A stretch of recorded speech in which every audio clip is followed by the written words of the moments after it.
do do do do.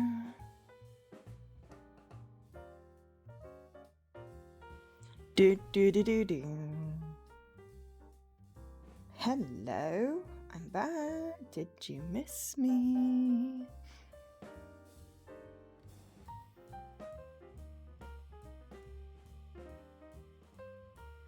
Okay, I kind of like the new subtitle thingies. So I have downloaded an OBS plugin, which uses the Google text-to-speech API thingy and uses the inbuilt Twitch closed captions. So if you are wanting the closed captions, they should be, if you go to the bottom and click on CC, you can also configure the bliblibliblies for those, the settings. You can make them different colors and move the positioning. At the moment I've got mine at the bottom. So I was very confused when I was watching Leaky's VOD and he was like, oh no, the subtitles are on my face. And I'm like, no, they're not. They're on the bottom of the screen. So yeah, you can put them where you like. I have them at the bottom. But anyway, it's inbuilt into Twitch, so that means they should be available on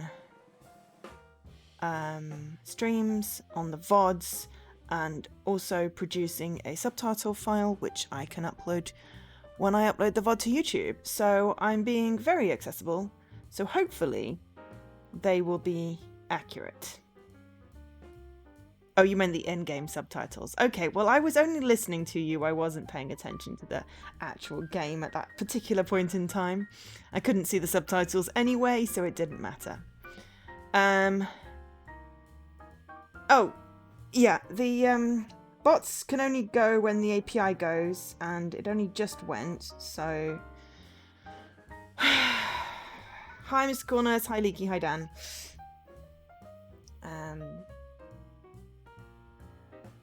I did just reconfigure them, but you know, you never know. I turned one of them off because it was posting twice. I'll give it a minute to catch up, maybe.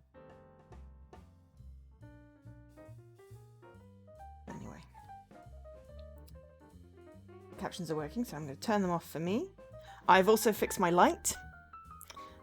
So no more Orange Joe with funny, weird light flowing through. And done all kinds of random, weird and wonderful things. Anyway, so before I get too distracted, this is Beacon Pines. I'm very excited about this. It looks very, very, very cute.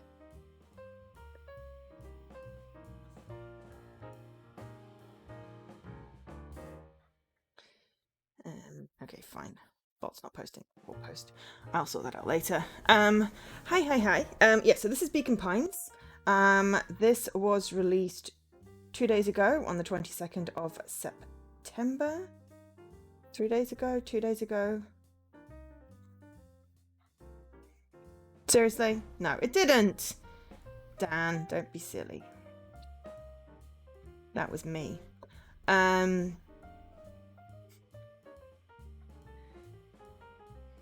No, not Dan. Okay, I do apologise. I assumed it was Dan making silly jokes. It was Leaky. No, that was just me atting everyone saying I'm live. So yes, so this game came out on the 22nd, which, as it's the 24th today, I think that makes that 2 days ago. Came out on Thursday. It's on Game Pass. Sorry, Dan, you're always the one that makes the jokes. I just assumed it was you. But I got a code for streaming purposes from the publisher. So that's really, really cool. I'd forgotten I'd requested it. I didn't realize it was coming out on Game Pass, I think, when I requested it. But hey, it's really cool because then I own it forever. It is developed by Hiding Spot Games, which is just a really cool name for a game company, and published by Fellow Traveller, which I believe one of the ex-ID at Xbox community people is part of now. I'm terrible with the names, so I'm spacing on it right now. But anyway, Fellow Traveler are very cool. So it's the first one that Hiding Spot has developed on Xbox. But Fellow Traveler are responsible for quite a few games, notable including No Longer Home, Paradise Killer, Genesis Noir, all good. All really cool games. So yeah, it has 10 achievements. It is a shorter game. It has a 3 to 4 hour estimate completion. We will see. It's on Xbox Game Pass, Xbox Cloud Gaming, PC Game Pass. So I think it's a shared PC list. If you want to buy it yourself, it is currently 10% off. You can get it for the great price of £15.06 or $17.99.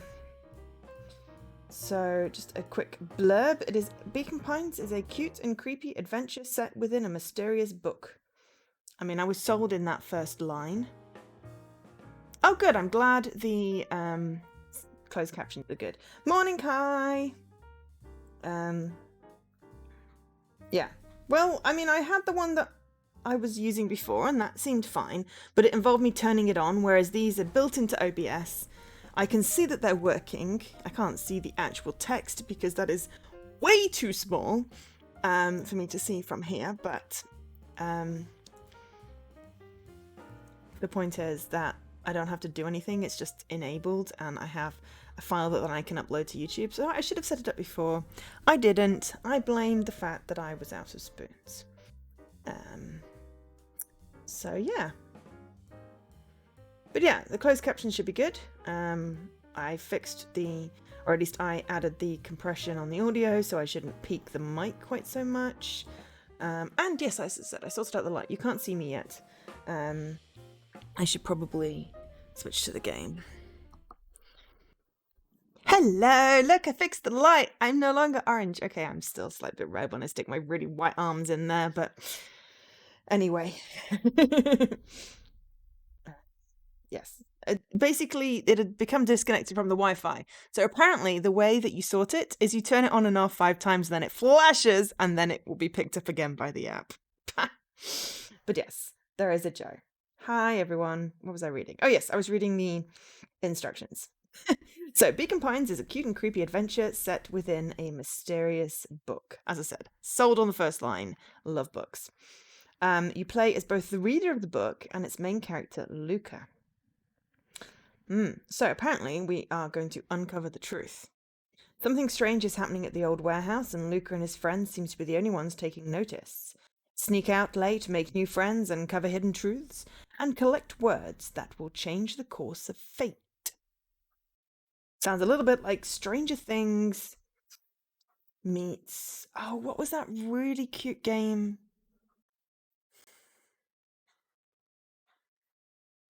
It was also on Game Pass, I think, possibly. You went into the heart of the forest and you had these little elemental sprite thingies, and it was similar sort of cute cartoony type graphics. Wild at Heart, a little bit like Wild at Heart. That was quite cool. So yes, you can't change the course of fate. Well, I mean, in this game you can. You can rewrite past events with charms. While helping Luca investigate the strange goings on in Beacon Pines, you'll collect special golden charms, each with a word engraved on it. These charms can be used at certain turning points in the story to fill in a blank word and drastically change everything that follows.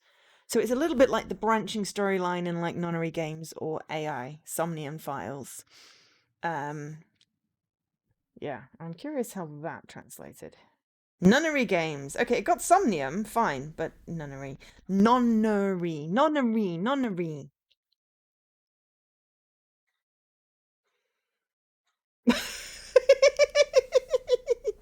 Sorry. Nonnery games.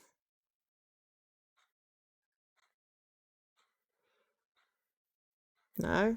Okay. Nonnery?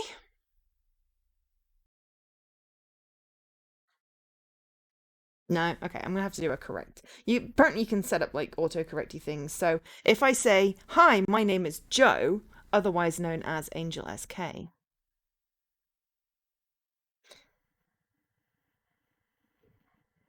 Okay, so I corrected Joe, so I didn't put an E on the end of it. But Angel SK did not do that, right? Okay. Angel Sky, better than what I've seen before. Yes, no, I've seen that, Leaky. That's why I said I've added a substitution in for Joe.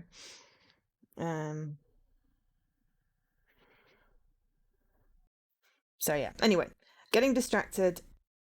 I'm not going to apologize because that's just how I am. But I'm going to try and finish reading this thingy. So, discover new story paths. As the book's reader, you'll navigate the story's turning points using the Chronicle, an interactive story tree that branches and grows along with your choices.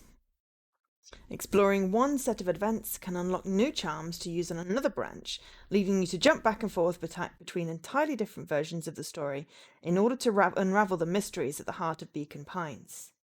Oh, heck yeah!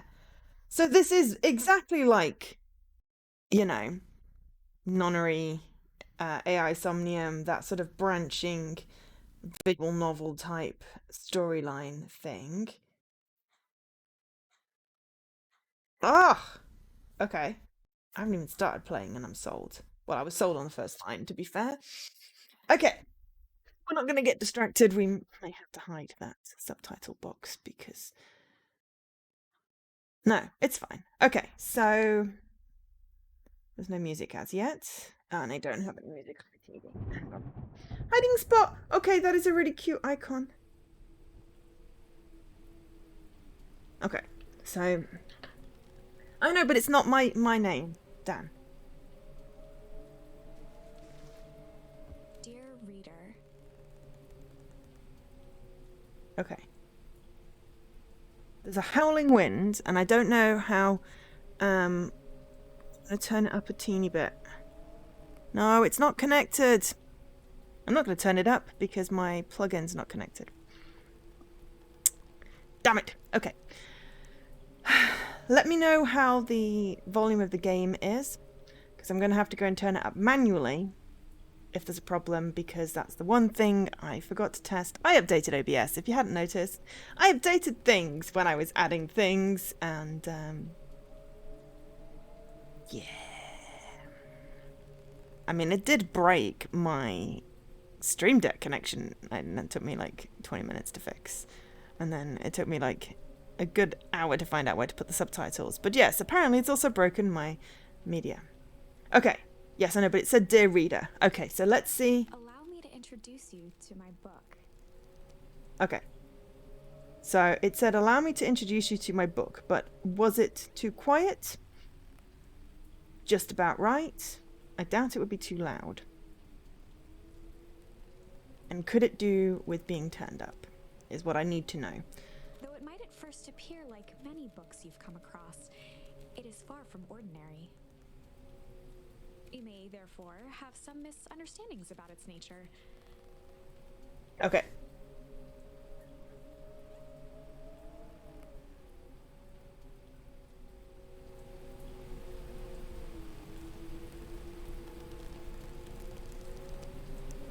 Yeah, I'm gonna have to get that plugin sorted. Okay.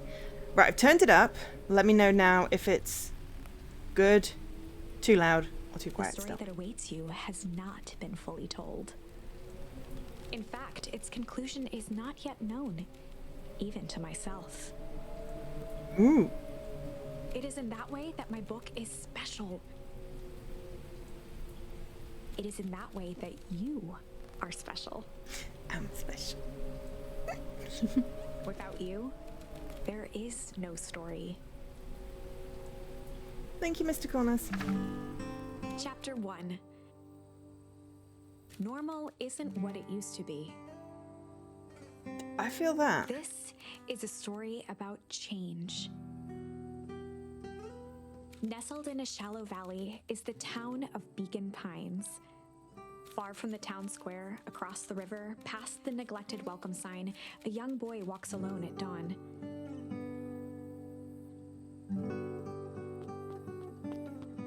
His His name is Luca Van Horn, and like you, dear reader, he's here for a reason.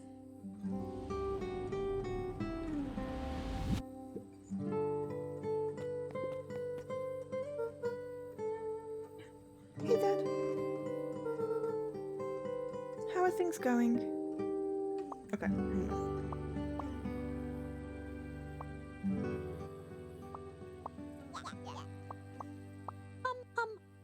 Mum.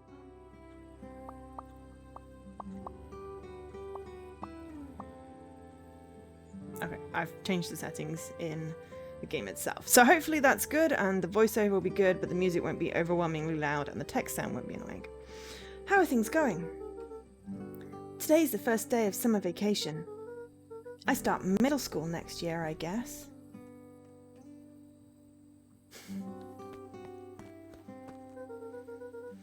I was 6 years old when you died.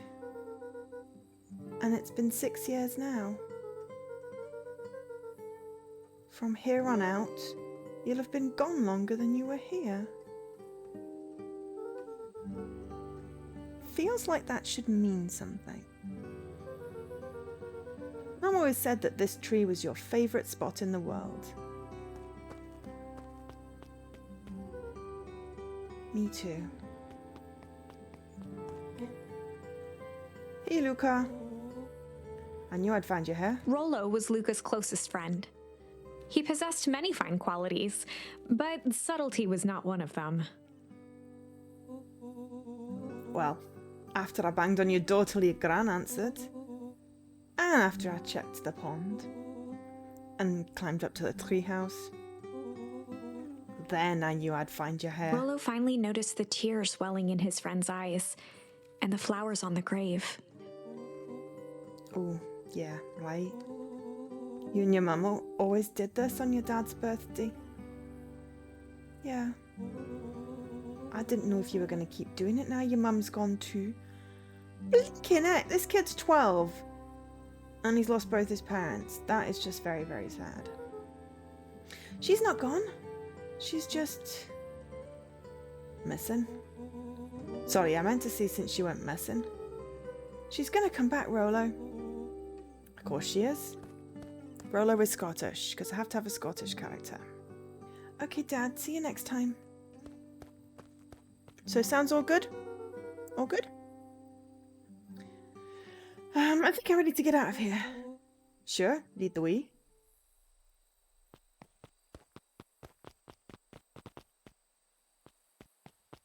I love the fact that it's just like a little bit of grass. Just a little circle in the middle of the thing. It's you. Tickle. A charmed life. Found a charm. I found Tickle! Tickle, tickle, tickle, tickle, tickle.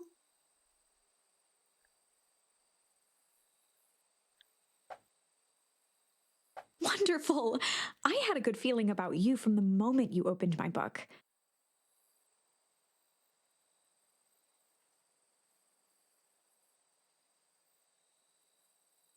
Well, at least it has subtitles in the game for that, so if it doesn't quite get the Scottish, then, you know, I'm just reading off the game.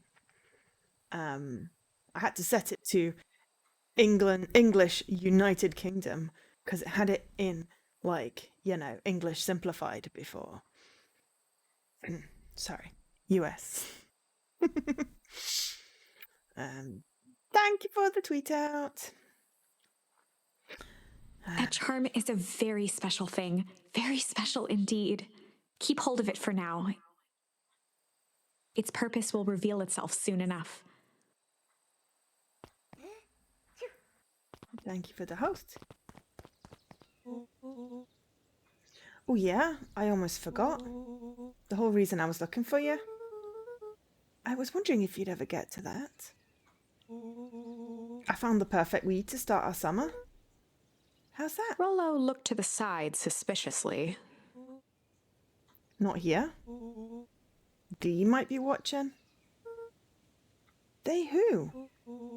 Shh, not so loud. We need to do this in a secure location. Mission control. All right, I just have to tell Gran and then we can head out. What, you gonna tell her? I don't know, I'll think of something. If it's all the same to you, I'll meet you at the welcome sign.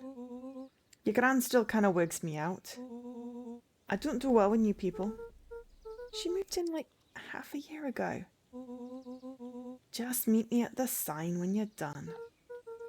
Suit yourself, I won't be long. Tell Gran before heading out with Rolo. Okay. Oh, okay. So B opens up this backpack and A does a little jump. Dear reader, forgive me for this interlude. Remember that charm you found in the dandelion patch? There are more of those special charms to discover throughout Beacon Pines. They've been known to reveal themselves to those who are willing. I really like this narrator's voice. Some of them can be found in this very house. Ooh. Just some dusty knickknacks.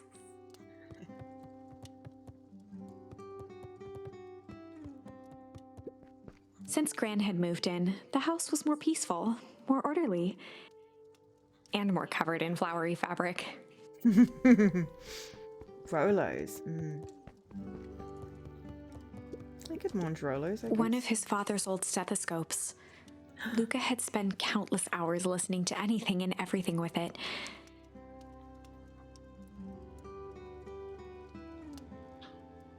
Not for years, though.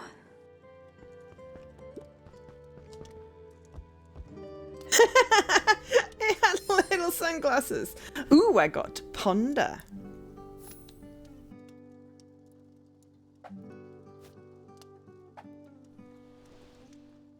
Oh my god, I would totally do that as well. Gran had already lit the fire. She kept a warm house, as if by grandmotherly obligation.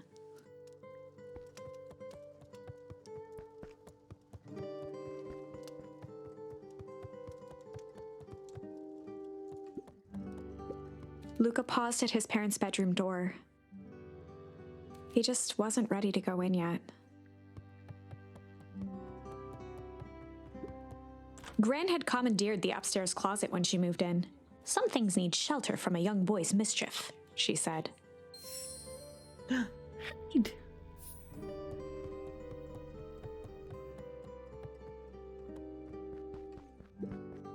Luca tossed on his favorite old sweater. Even though it was the first day of summer, a chill still hung in the air. Chill. Gran's moving in meant that most of Luca's things had been crammed in the corner. Luca was somewhat annoyed by the situation. Could not Gran have commandeered the parents' room? I know it would be weirdly icky, but... Gran's bed was undisturbed. Luca didn't mind that she had a habit of falling asleep in front of the fireplace. It meant that he could read late into the night. Oh, I feel ya. Reading late into the night, that's my jam too. Yeah, possibly. I just really like her voice. Or their voice. I don't want to assume. An array of prepared meals crowded the refrigerator, each labeled with the day of the week. That's very organized. A pair of dull scissors, a broken can opener, a mostly empty bottle of glue, and some loose string. Junk!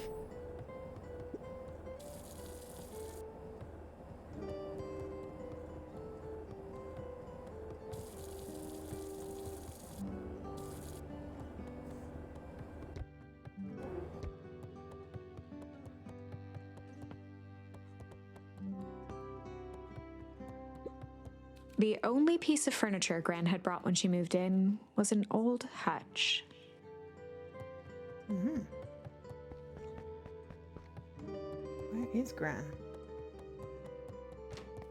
Oh my! This is quite exciting! I am now certain that you are the one I've been waiting for all these years. You'll recall I was a bit coy regarding the use of charms earlier. Excuse me, I tend to have a flair for the dramatic. You are about to encounter your first turning point. There are certain times in this tale when everything hinges on a single word. Step forth, dear reader. What have we got? What have we got? We've got junk, chill, hide, ponder, tickle. Young Luca would spend hours hiding in the bushes, waiting for a chance to jump out and startle his mother. She always enjoyed humoring him by feigning terror. A sturdy old wheelbarrow.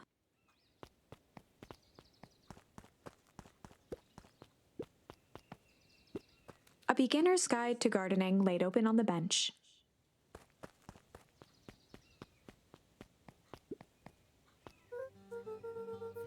Hey, Gran, I'm gonna go hang out with Rolo for the day. See you later.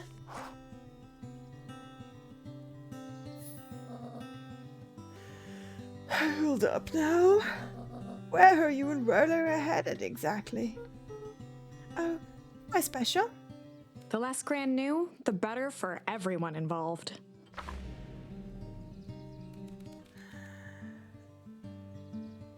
Okay, we were just gonna go ponder, hide, chill. Chill We're for the just day. gonna go chill for the day. We're just gonna go chill for the day. The best lies are built on truth. You boys are always in a hurry to do nothing. We stick to what we're good at. Well, make sure you are done chilling in time for supper. Easy. Impressive. You've managed to navigate your first turning point without too much of a mess. That is the power of charms. A single word can change everything. I think it's time to introduce you to the Chronicle. It's a little bit like Lost Words as well. Or Lost in the Page? Lost Words? Something page? The one Rihanna Pratchett wrote. Chronicle. The Chronicle is a record of the decisions you've made. You can see the turning point which has been revealed. At any time, you can use the Chronicle to go back and invoke different charms, creating new branches. Luckily for us, this is the one and only turning point where the charms won't dramatically alter fate. It's the perfect opportunity to experiment with rewriting things.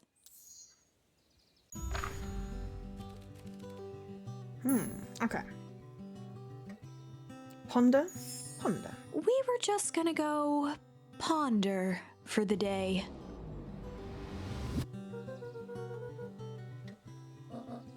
Oh, really? What are you boys going to ponder on such a lovely day exactly? This was Luca's chance to sell his alibi.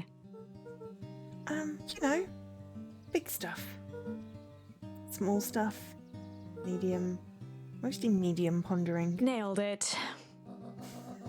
Well, make sure you don't overburden yourself with a preponderance of pondering. Oh, forget it. Off with you now. Okay.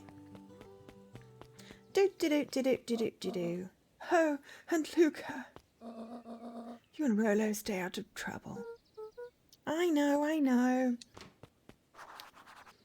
Get into trouble with Rolo. Okay, well, I mean, I've got instructions to do so, so therefore I must do this.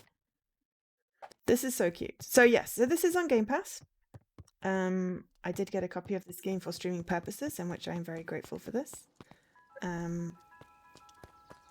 But it is on Game Pass, so it'll be probably on Game Pass for at least a year. So take advantage while you can. Come on! Ooh. Dang it, Rolo. For a town that saw few visitors, the welcome was perhaps more grand than necessary.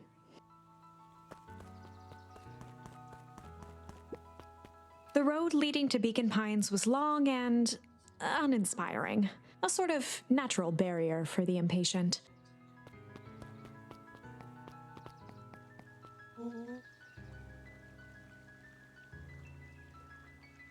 Oops, hang on. I just need to mark that as complete. I did that. You know the drill. Don't let anyone discover our secret path. So he's moonwalking backwards. Okay. Chapter 2. Oh, we're on chapter 2 already. So, let's have a quick peek at the achievements. So, there are 10 achievements. They are secret, apparently. I did have a quick peek to see if anyone had said anything about missables. And because of the whole branching story-ness, nothing is missable. Oh, how are you finding Deathloop? Welcome to Beacon Pines. For many years, this valley had been a small mining outpost. It wasn't until Sharper Valentine built his fertilizer company that Beacon Pines was established. Over the next 30 years, the town had grown and prospered until the foul harvest and his sudden death. In the 6 years since, everyone was simply trying to get by. Oh, 6 years. Like when his dad died. Or when their dad died. Because I'm not going to make assumptions.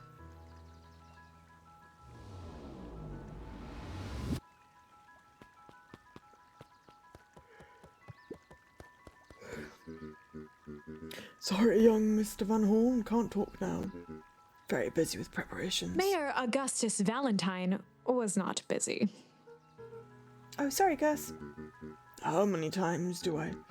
It's Mayor Flustered, Gus instinctively loosened his tie. Keep up the good work. I must briefly attend to a concerned citizen. That's nothing. Keep at it. All right, what can the Mayor of Beacon Pines do for you today? Oh, just saying hi, I guess. Well, good day to you too, Mr. Van Horn. Alright, that answers that question. Valentine was possibly the mayor's dad. But anyway. Hey, Mr. Kerr. Hey there, pal. William Kerr was the CEO of Perennial Harvest Company. He had become a fixture smarmy. around town over the past few years. After the failing of Valentine fertilizer, the town was hungry to welcome a new source of employment. Excited for the big festival? Sure. Oh, you should stream some of it then. I'd like to see it. I wasn't sure if you were streaming anymore this week. Come on now, when I was your age, there was nothing more exciting than town festival. The food, the music, the dancing. Sounds pretty alright. Yeah, gosh dang right it is. I'm looking forward to letting off some steam myself. Make sure to invite all of your little friends. Couldn't keep Roller away if I tried. Excellent. Sorry, Luke, I've got to get back to the proverbial grindstone. Our harvest awaits and all that. Oh, now. The left side's a little low.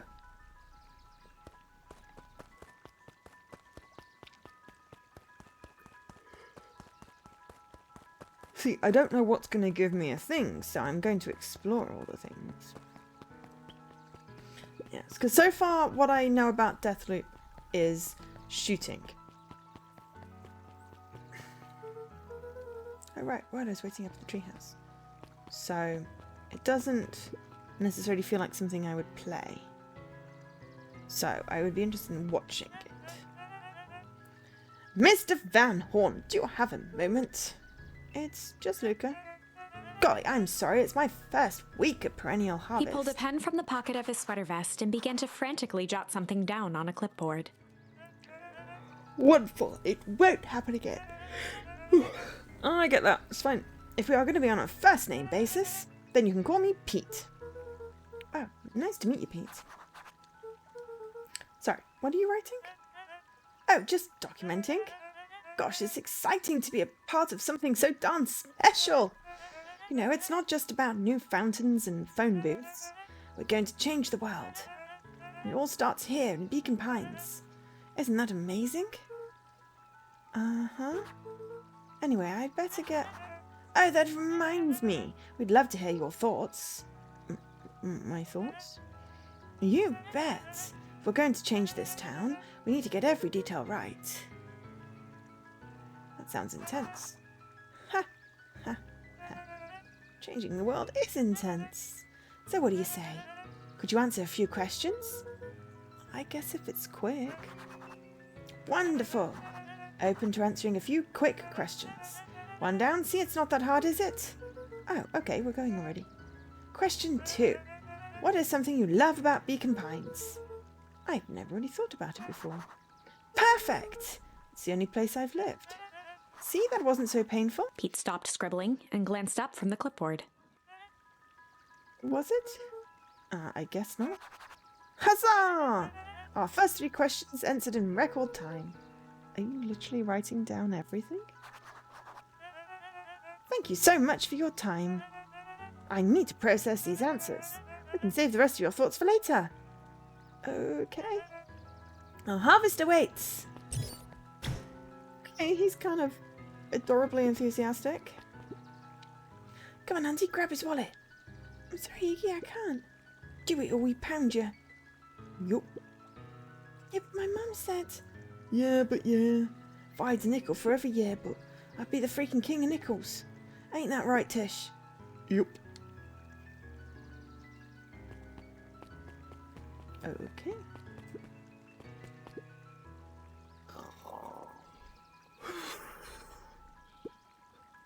Hey, Mr. Sinclair. Mr. Sinclair continued snoring and lifted one eyelid just enough to see who it was.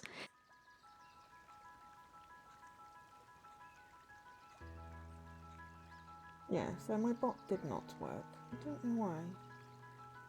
I changed the name of it so that it wasn't Dino. Maybe that broke it.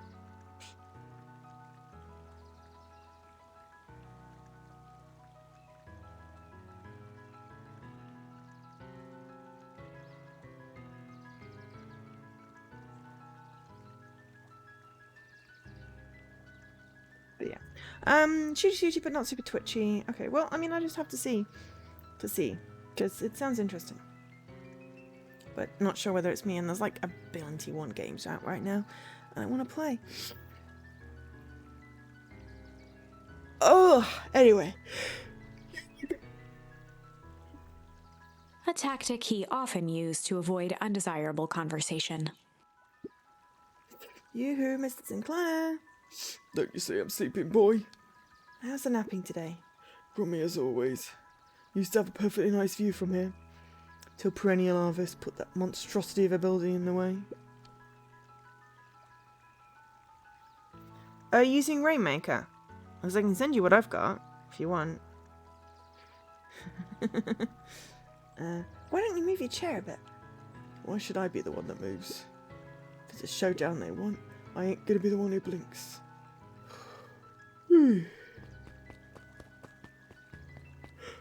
Okay.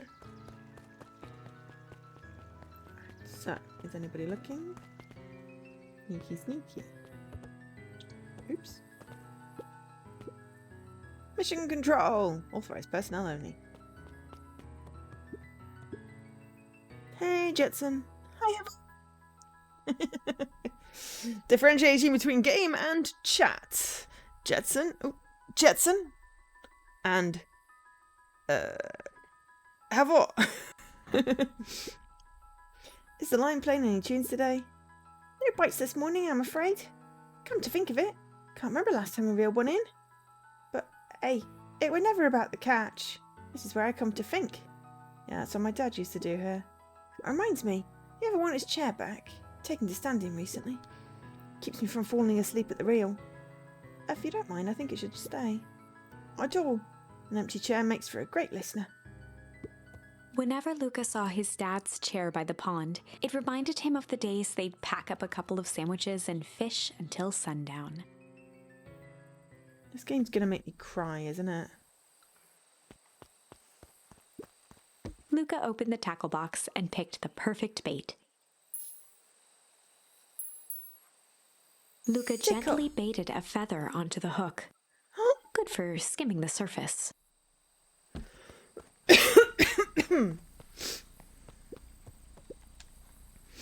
Give it a good cast now.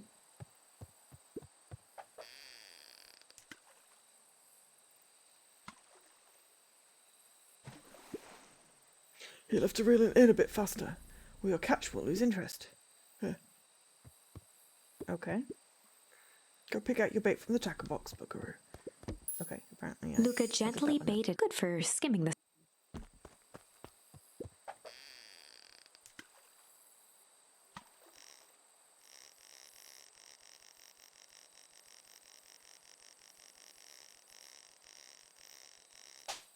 Oh! Easy there, Buckaroo. You don't know your own strength. Of course there's fishing. Why does it Luca have to be gently fishing? baited. Good for skimming the surface.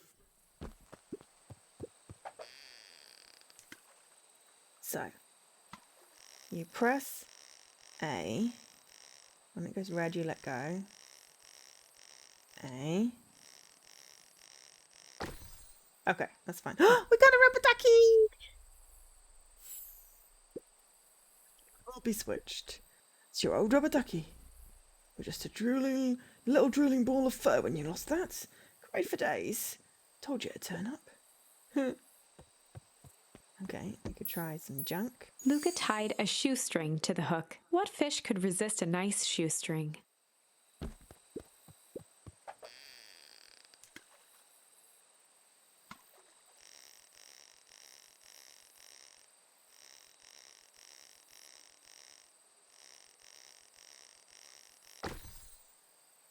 I got a boot.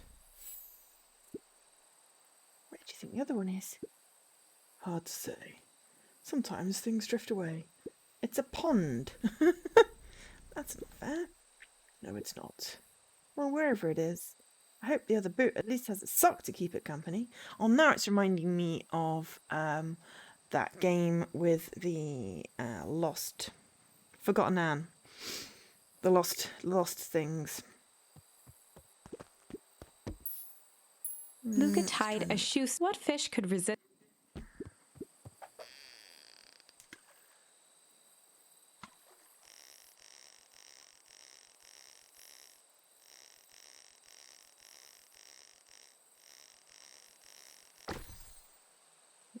Oh, I got the same boot. Okay. Okay, so I only have 2 tackly things right now.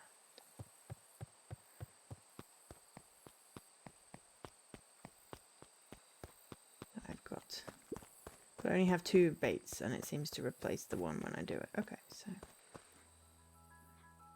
Oh, that's a cute little interlude. I wonder if that's in the tree.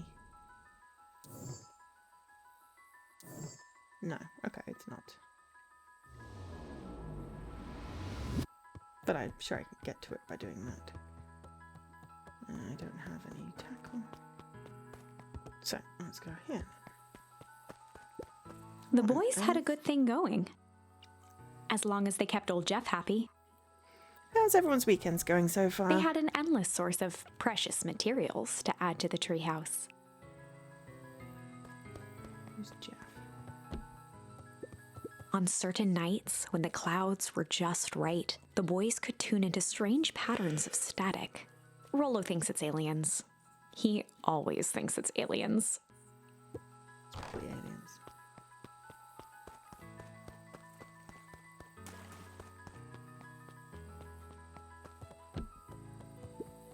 After Luca's father had passed, Rollo became obsessed with them building their own Hank atomic star scraper. It was some time before Luca realized it was Rollo's way of keeping him occupied.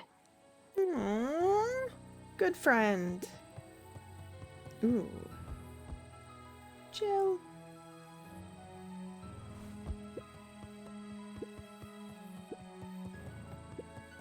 Luca's winter coat decommissioned for the summer. With the cold holding out longer than usual, he reconsidered its usefulness. Well, we've got a jumper on, it's okay. Okay, what's this top Okay, what's this top secret's plan to start our summer? So, you know the abandoned warehouse by my place? The old Valentine building? Yeah, well, it hasn't abandoned. Makes you think that? Get this. Last night it was glowing. Glowing, are you sure? Kinda. Place has been empty since the foul harvest. Yeah. Who would even want to poke around that place? We would, Rollo. We would. We. That's just a busted old warehouse. I just meant we could do some research at the library. You actually want to go to the warehouse? What do you expect to find? Answers. My mum's out there somewhere, and it seems like everyone wants to pretend that she's gone for good. You don't have to come, Rolo, if you don't want to.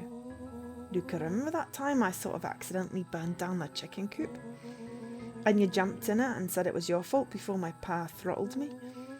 This is a flaming chicken coop sort of deal. I've got your back. Thanks, Rolo.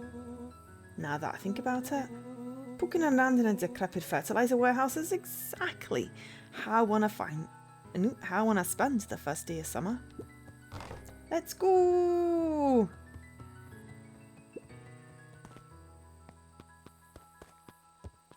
Okay. I'm showing we're going this way. Oh, he's over there. Oh, hello.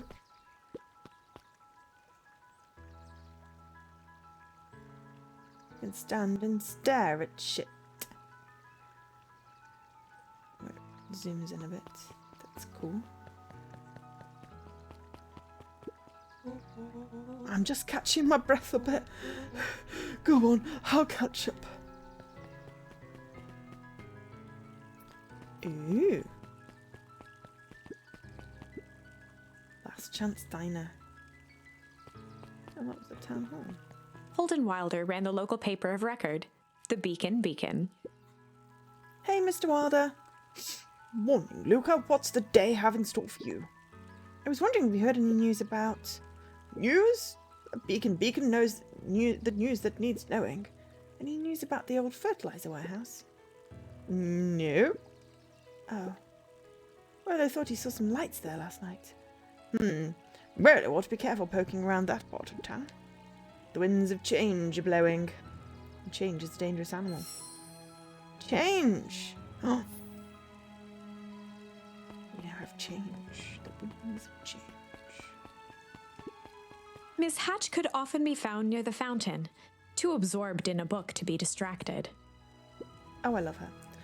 The two wandered down the wooded path, unaware of the danger ahead. Oh. Ooh, this is getting good. Impressions? Luca could see the morning regulars nestled in their booths at the Early Bean. The Early Bean! Hey, Mrs. Nelson. Morning, Luca. Any big plans for the summer? Not really. Heard anything about the old fertilizer warehouse? Any strange happenings? Can't say I have.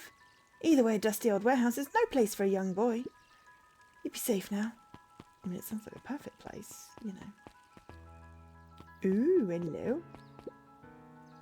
Piper? Oh, hey, Luca, what's up? You know it's summer break, right? Course. And it's like the morning. Correct. And you're studying? Like they say, the early bird gets the proper education required for a successful and fulfilling career later in life. They also say all work and no play makes Piper a dull, whatever type of animal you are. Hey, Zariel. Hiya, Luca. Could you please tell this ladybug to help out in the cafe? Lumi, Zariel would like you. Luca, let me give you a little gem of advice. If you never do what you don't love, then you'll never work a day in your life. Wow, you're really setting the kid up for success.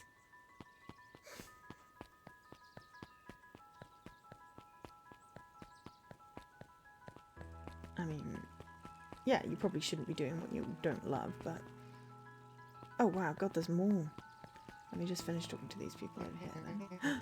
Luca, just the fellow I was looking for. Hey, Roxy, what's up? Right. Rendezvous with Roxy. This is an important turning point. The first time where your charms will change the course of fate.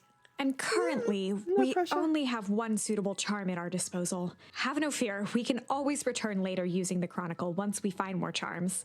Well, now I'm just rambling. Where were we? Have you seen my blockhead brother today? He skipped out before breakfast. Well, not really, no. Can't say I have. Can't say or won't say. Roxy, would I lie to you? Visage. What's Visage about? I don't think it's one that I looked into myself, but, you know, the second person that I've heard mention it. Luca, wait up! I almost forgot to... Luca, wait up! I almost forgot to tell you. Roxy might be lurking around here.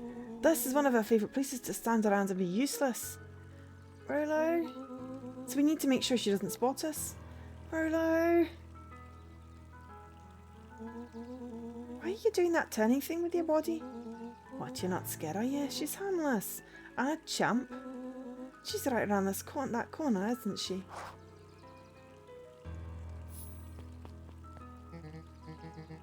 Don't mind me. Just over here lurking uselessly. Oh, he says. Nice weather we're having here. I couldn't help but notice you snuck out this morning before breakfast. Oh, spooky horror. No, okay. I will take that as a yes, no, not a joke game. You're thinking of going to the football, but you can't be asked. I mean, you know, I'm very much a believer in if you don't want to, don't do it. Except for like paying bills, you kind of have to do those, even if you don't want to. Which reminds me, is there anything I've forgotten to put on my to-do list? I don't think so. Am I going to ignore my to-do list? Oh, hells yeah. I've done the important things that needed to get done today. And I'm not doing any more. But yeah.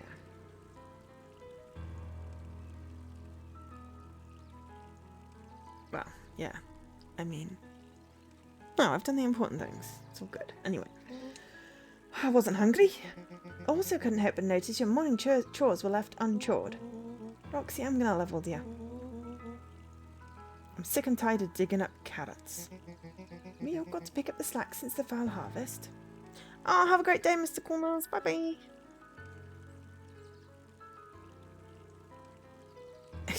No, I don't.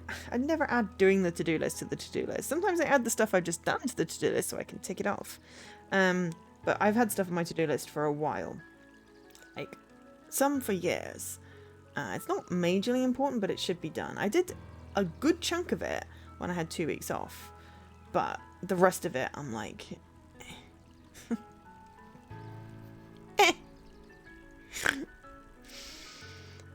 There is one thing I do have to do, but I'm putting it off because it involves possibly making a phone call.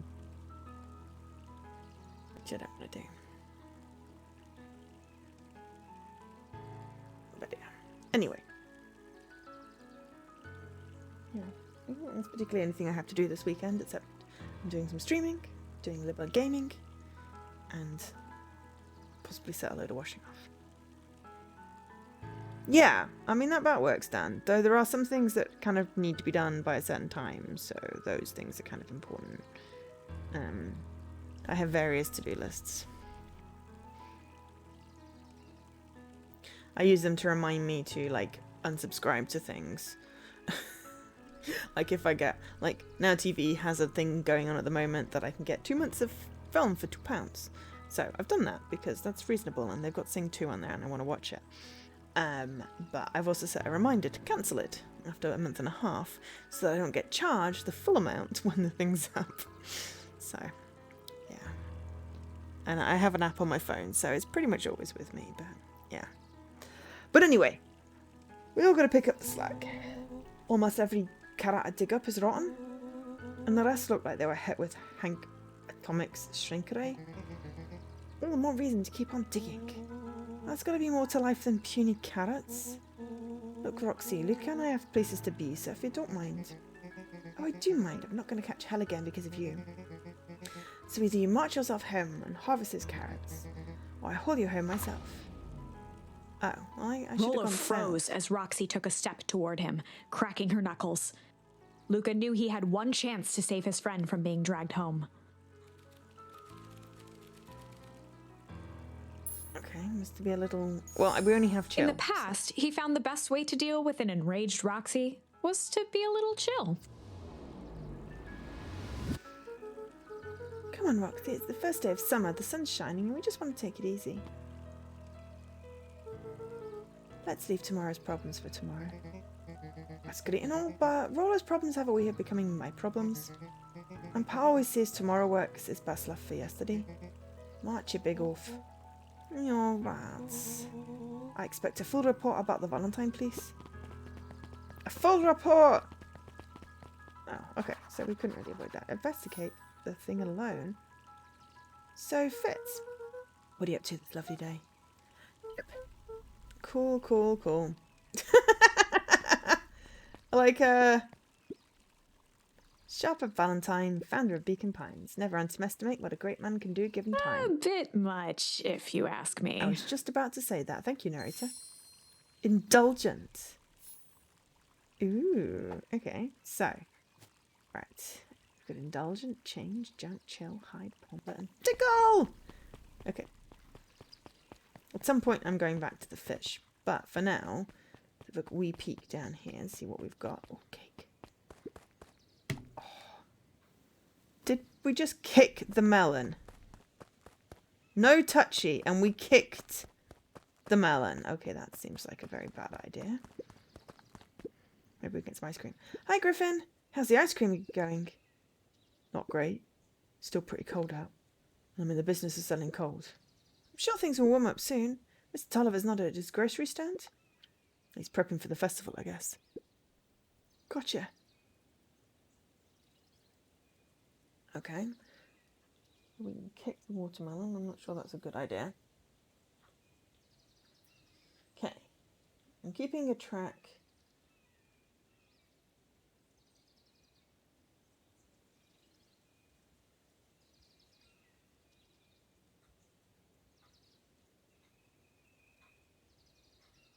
Of my gamer score before I hit my 7s. And so far, it's still a good whole game completion off.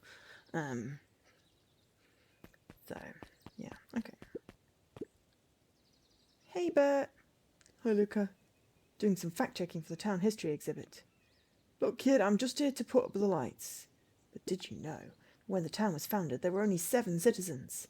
They all worked for a mining company. And there was only one dirt road leading to town. And there still is only one dirt road leading to town. Yeah, I would also eat ice cream when it was cold leaking. Oh, right. Yeah, I would also still definitely eat the ice cream if it were cold. Okay, so we're not got anything else here, and there is no touchy. Okay, right, well, we've explored. Guess we can explore up one of these. Ooh, we can. Okay, cool. Well, we'll do that first. There's the Last Chance Diner. I guess Mr. Fratelli is getting ready for the festival.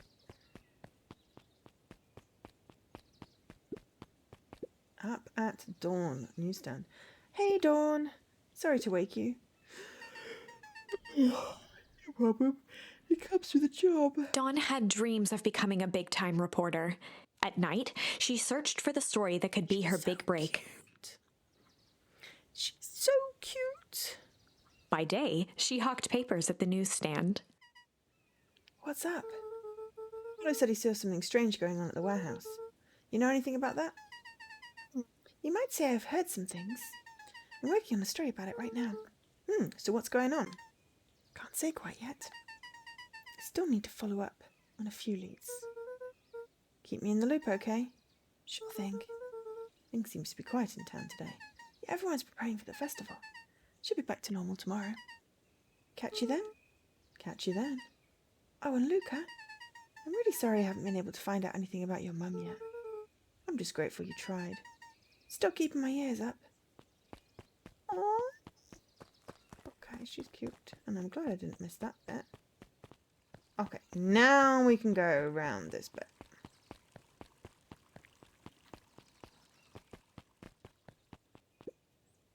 Hey, Solomon. Apologies, no time for chit-chat. Ooh, library. Jeff's hardware closed down about a year ago. The effects of the foul harvest stretched wide. When there are no crops in the field, tractors don't need fixing. Well, that's really sad.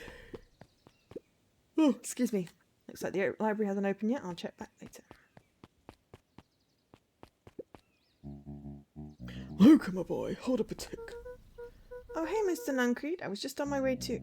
I just sold the last jar of your grandmother's preserves. Can't stock the shelves fast enough, turns out. Hey, that's great, but I'm actually... I guess Juniper will just have to swing by with more of her lovely jam. Uh-huh. Well, don't let this old man slow you down. You just remind her that she still owes me that dance. A promise Gran regretted the second it was made. Will do. She's a fine woman, that Juniper. Yeah, she's pretty cool, I guess. A real fine woman. Okay, creepy dude. Gotta go. Sweeter than any jam on earth. Okay, that's just creepy. Stop it. The phone booth was brand new, part of Perennial Harvest's Beacon Pines Reborn initiative. It didn't see much use. But can you change into a superhero outfit in it? Oh, hey, Luca. Hey, Joey. How's the bug hunt going? Not great. Bugs have been shy this week. Bugs get shy? Sure. Bugs aren't that different from people. Sometimes they just want to be left alone. If you're going into Weep Woods, just be careful where you step. No bug crunching. Got it.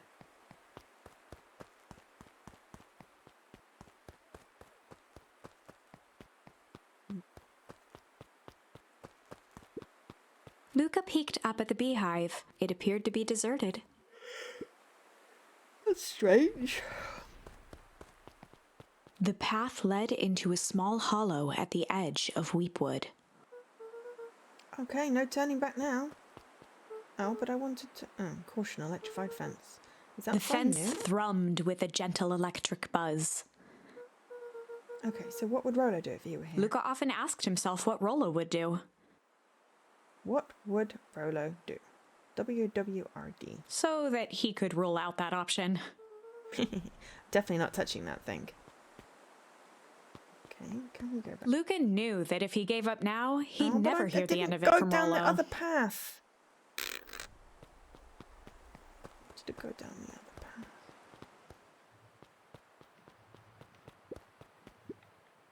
Property of Valentine Fertilizer Company. Looks old.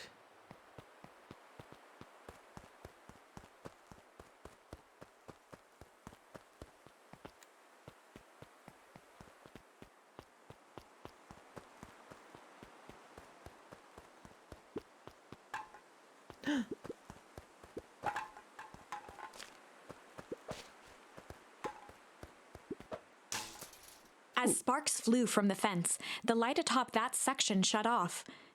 2 bulbs remained. As long as I'm not throwing bugs at the thing. I seem to be showing it a flower. Okay, that's cool. 1 more to go. Thought I was picking up bugs for the bug boy. The fence's buzzing gave way to silence. Okay, moment of truth. Every kid in town knew the old Valentine fertilizer building.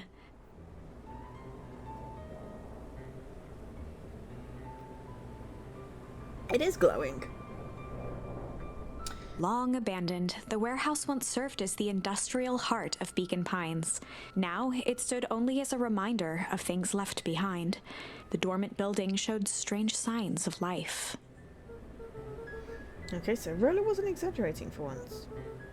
What's going on here? There was only one way to find out. Okay, the fact that there are mutant trees bothers me. The hose emitted a subtle sound. It was actively draining some kind of liquid.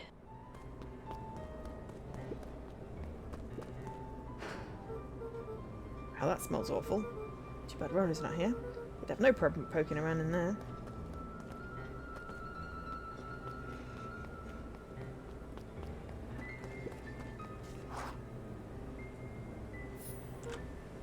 Luca Locked. thought he heard faint sounds coming from the other side of the door. He pressed his ear against the cold metal to hear better.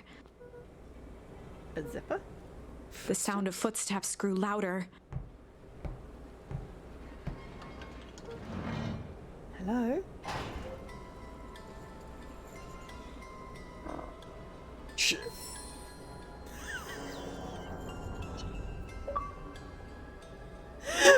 McCree comes online. Oh my gosh. That was perfect timing. Not that I think Lady McCree is shit, I just thought that was funny. The heavy steel door knocked Luca to the ground. Disoriented, he looked up to see an imposing figure silhouetted in a green glow.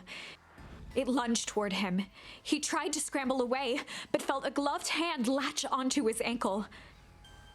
Luca watched his fingernails leave trails in the dirt as the hand slowly dragged him back through the door, into the lab, into the green light.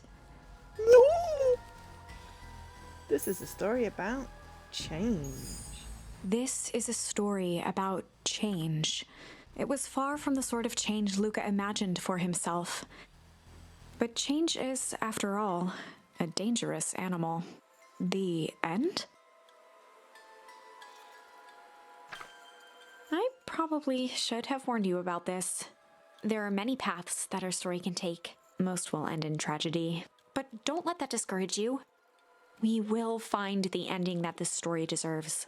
I just know it. From here on out, a charm will have a check mark when it's been used to its full potential at a given turning point. Now, let's try something different.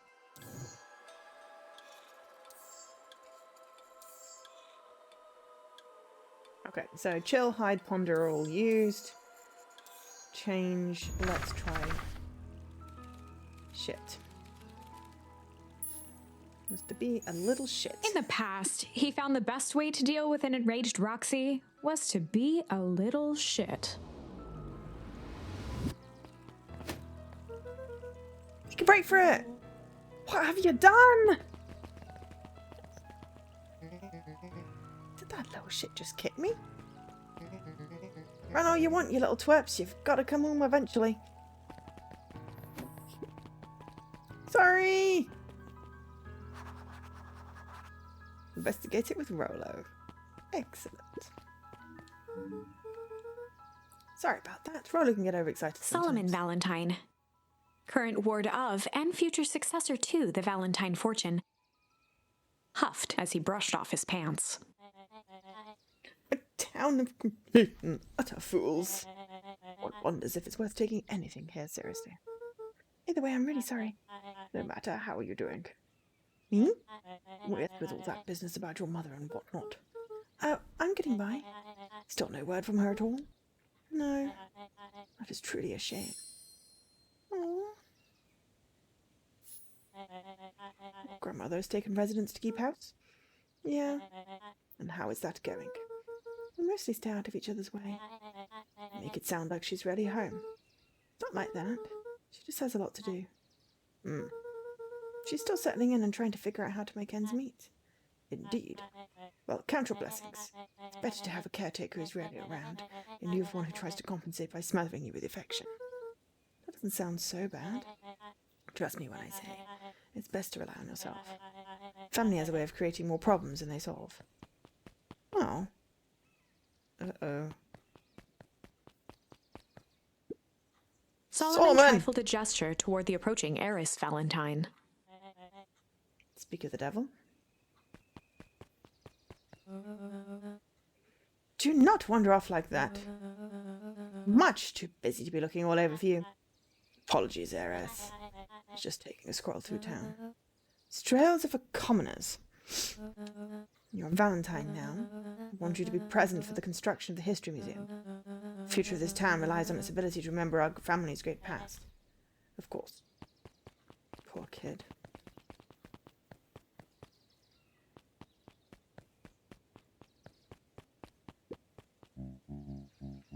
Luke, my boy, hold up a tick. Sorry, Mr. Nuncreek. Kinda in a hurry right now. Sigh. Always got too much of his father in him.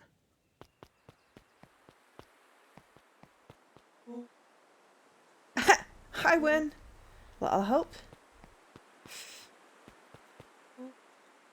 I am the champion. We were racing? Said that would all get longer? Like anything never changes around here. That seems longer. You're just light-headed from the run. You really need to pace yourself better next time. Not Not sure why I would take advice from second police. Has that sign always been there? Wait, what? Caution, electrified fence. No, that's definitely new. Creepy. How are we going to get around an electric fence? Don't worry, I've got this. Dude, why'd you do that? Pal always says you can figure out what the plan was when you're done. Great, what now? Well, I did my part and established that touching the fence is bad. I'm sure you can handle it from here. I'll supervise. From a safe distance. Okay, can we go this way? So you're bringing ideas to run away? Yes.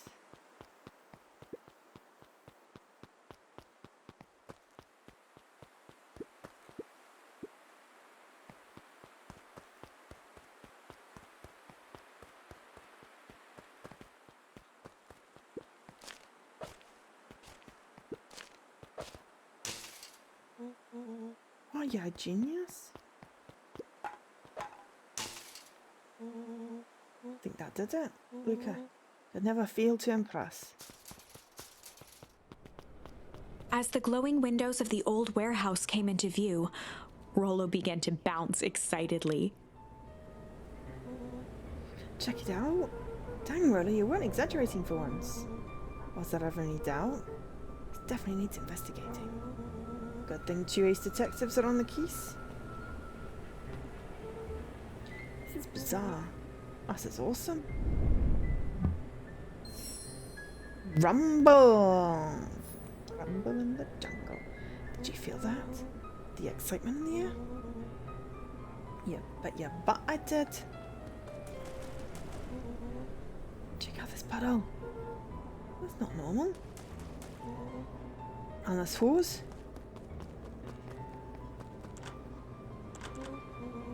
Oh man, the door's locked. Try harder. No dice, it won't budge. Oh well. Dumpster's new, right? I bet it's got stuff in it. Can't really see what's in here. Who did all of this? My nose is itching. I think I smell some treasure. Are you sure that isn't the hazardous waste? Just help me get in. Rolo, it would be my honour to throw you in the trash.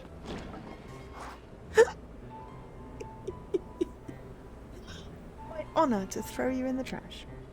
I'm lovely, aren't I? Okay. Come on, needy luck.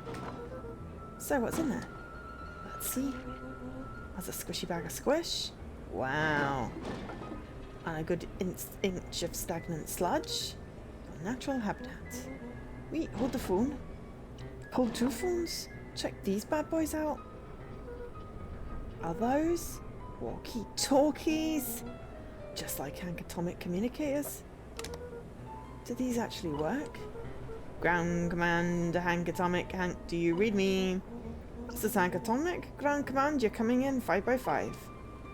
How are your vital readouts, Hank? I was getting a lot of stuff in here. Requiring assistance for evac. Help is on the way.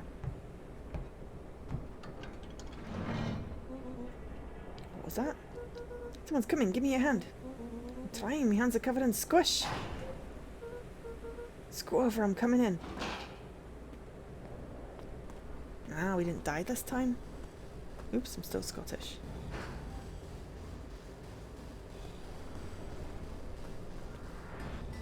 I probably just wanted to throw away a tissue. Tell me you saw that. Dude, I don't know what I saw. It's coming back, get down. That's a body! I wonder if his mum disappeared or was disappeared. The boy sat petrified under the weight of the bag. Oh God, tell me that's not what I think it is. Luca, do you know what separates run-of-the-mill detectives from East detectives? A ridiculous hat? When their chips are down, East detectives dig deeper for clues. Rollo felt around at the large sack which burdened them. He snapped off a tag from just within a small zipper opening in the bag. Some sort of badge or something? What's it Rollo say? held the badge up to a faint shaft of light within the dumpster. Dr. Prescott, Deep Engineering. It's a name tag. We were through a Who would throw away a bag full of slimy old name tags? I think it's just one name tag in a bag full of something else. Oh. Okay.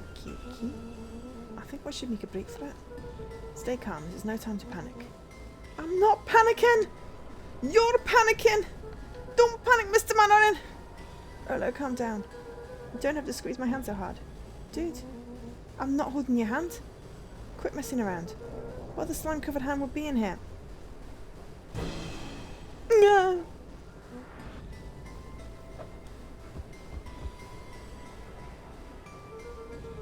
Beginning to see the benefits of your run for our lives plan. Right, we've clearly established that I'm faster than you. I'll go first. Go together. Flaming chicken coop, Luca. I'll make sure the coast is clear. After I go, count to 100. If you hear me yell, run. But don't hear me yell, run. Actually, either way, haul ass. Rolo, I'll give you credit. You sure found an eventful way to start our summer. That's what I do. Well, here goes nothing. Lucas sat in the dark, tracking the sound of Rolo's footsteps as he ran. 1, 2, 3. He pressed his ear to the dumpster wall, straining to hear Rolo's footsteps as they faded away. 15, 16, 17. He tried not to think about the contents of the dumpster as he counted. 35, 36, 37. The thick stench made it hard to breathe. Screw it, that's long enough. Luca carefully lifted the lid and peered out. Nothing. No sign of Rolo. No sign of the man in the yellow suit. Time to haul ass. Luca clambered from the dumpster, stumbling to his knees. He was up like a shot and running, sprinting toward home as fast as he could. Beacon Pines flew by, blurred by the tears that welled up in his eyes. He wouldn't remember getting home at all that night.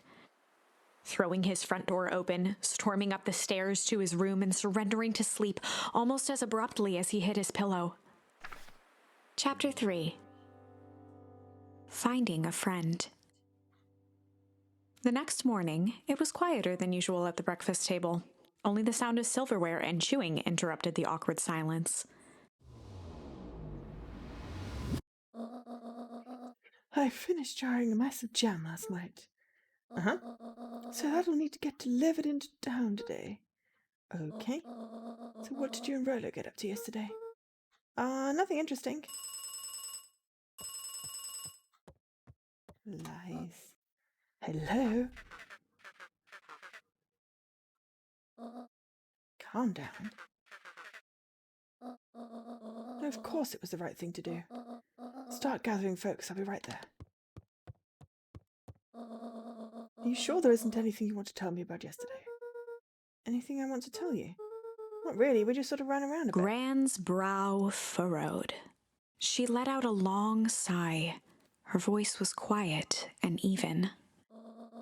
I have to go take care of something. You are to stay in this house for the day. Under no circumstances are you to leave. What? I am not back by dinner, there's stew in the icebox. But nothing. You are to stay here, understand? Yeah. Say it. I'll stay here until you get back. Good.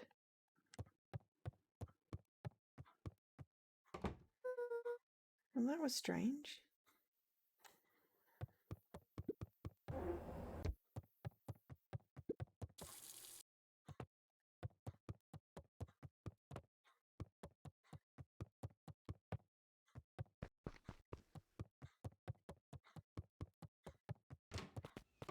Does this count as going out?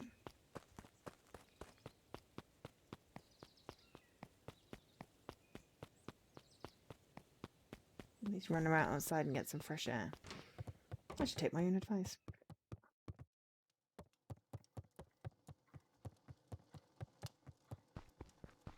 A faint electronic sound floated in the air. Is that coming from upstairs? That sounds like a modem. No, that sounds like Morse code. Hello? Is anyone there?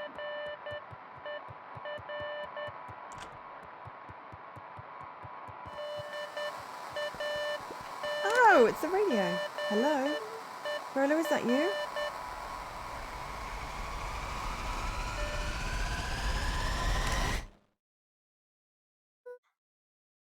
over. Strange.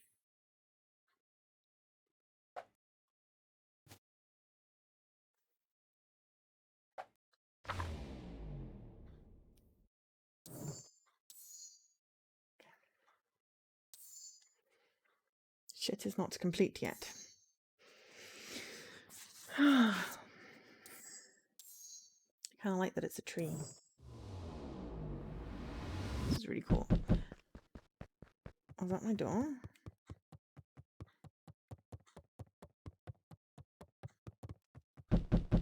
Yes.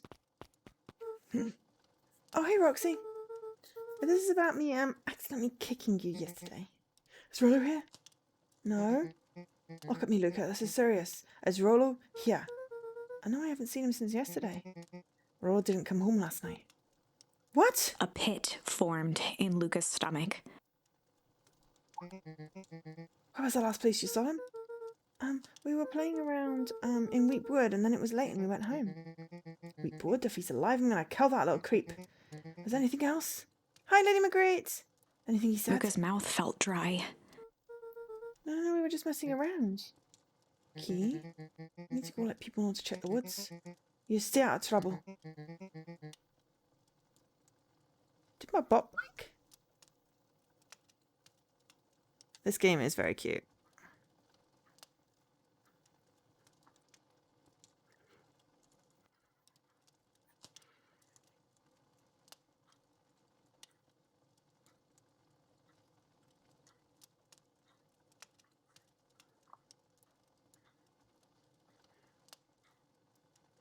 Okay, I did that too quick.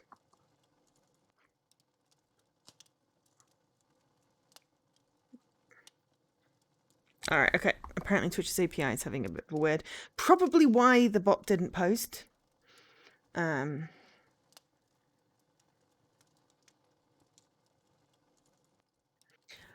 see if he's hiding in the library or something. Luca could feel his heart beating in his throat. Rolo. Also, why is he still wearing that jumper? He was in a dumpster in it. It's gotta be stinky. Where are you? The library for Rolo.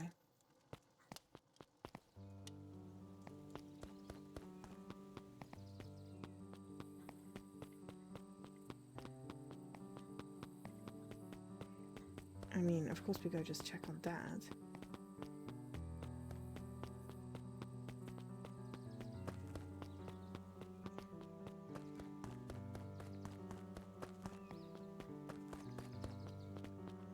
But yes, this game is darling. Hey Bert, have you seen Rolo? Nope. Though I've mostly been talking to clipboards. They're setting up lots of stuff for the festival. That's one he said to process some answers. Told him that was fine. Wait right here until he gets back.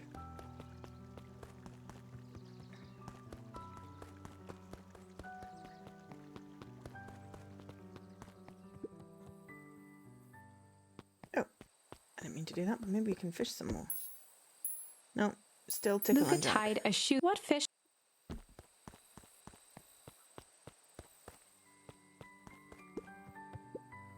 Hey Jetson, have you seen Rhoda come by this way for any chance? Afraid not. Elusive as a fish here in this here pond. Keep that.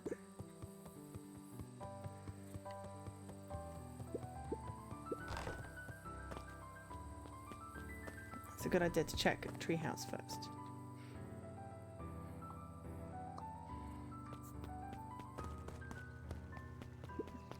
The API is having issues. But yeah. It's probably why the bot don't work.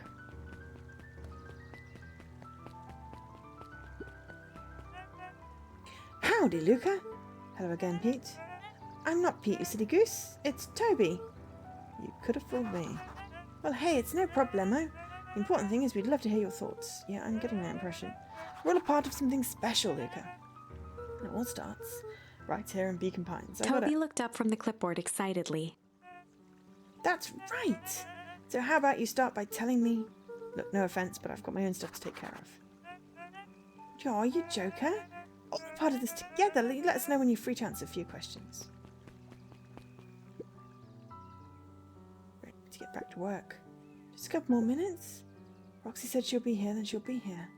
Don't see why I'm standing around, doing nothing. Waiting for Roxy, when I could be standing around doing nothing, getting paid for it. Come on, Lumi, Roxy needs our help.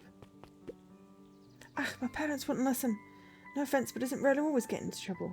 Someone feels different this time. What can we do to help? Need to check where the adults aren't. So I guess it's up to us to check Sweet Woods. Our shift doesn't end for a couple of hours. We could spend the time making posters. That would be great, I guess. Right, Fitz and I will check Wheatwood. Back later to pick up the posters. I think my dad has a map of Wheatwood. Let's swing by my house and grab it before we head out.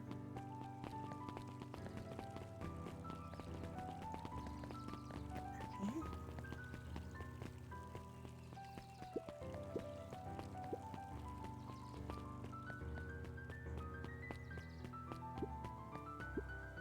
Hey, Dawn. Oh. Is it true about Rolo? Yeah, he didn't come home last night. I wonder if it's connected. Connected to what? I was checking in on reports about increased activity around town. What sort of activity? Windowless trucks, mechanical noises, strange lights. Typical shady stuff. Who will be doing all that and why? Well, I have a few leads. Valentine family is always suspicious. Perennial Harvest certainly has the resources. Do you have any idea where Rolo could be? Best place to start looking is where the trail went cold. Where did you see him last? We were in Wheatwood, right by Valentine's fertilizer. Check out Wheatwood when my shift ends. Do my best work at night.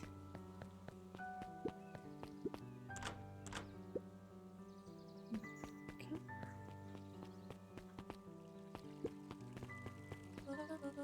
What's this about a missing child? I must stress the situation is completely under control. It all just seems so terrible.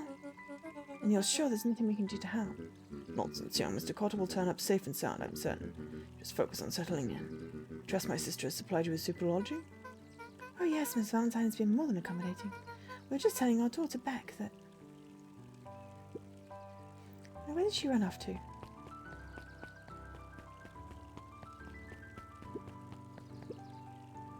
His eyes went wide in disbelief. What do you mean, vanished? That's impossible. Oh my, he doesn't even see the danger he's in.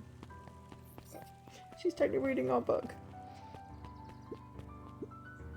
Hi Luca, what's up? You haven't seen Rolo around recently, have you? He doesn't come around here much. Not since they made a rule you can only order decaf. Sorry, that amuses me greatly. I don't think kids should be drinking coffee anyway. But yes.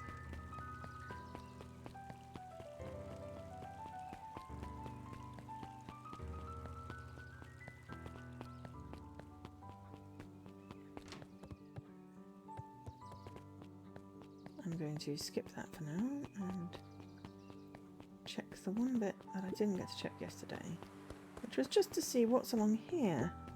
After the foul harvest destroyed their wealth and reputation, the Valentines shuttered off their estate from the rest of town. The Valentine mansion loomed over every other building in town, both figuratively and literally.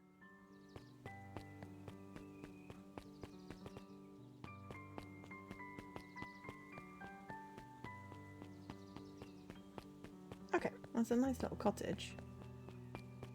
So that's all I missed. That's okay. I just like checking what I missed.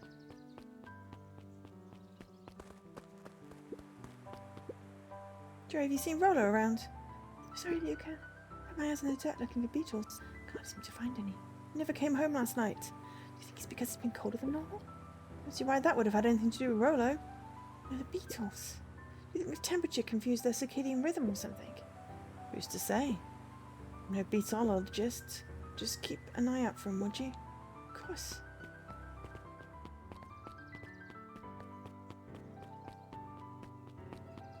Don't know why he'd be in the library. Oh, the cobs I've eaten. A salad-centric travel guide for the mildly adventurous. Yuck. Sally Seashore's simple succulent sundries. Luca brushed off a smudge of dust. Or maybe it was flour. 30 recipes so easy you'll doubt it's even edible. Succulent. A peek behind the curtain. The methods and ruminations of Patrick C. Montesquieu, one of the greatest acting minds of our time, by Patrick C. Montesquieu. Oof. There were rarely any actual new additions. Simply a variety of existing content rotated into the front display each week. Not fooling anyone.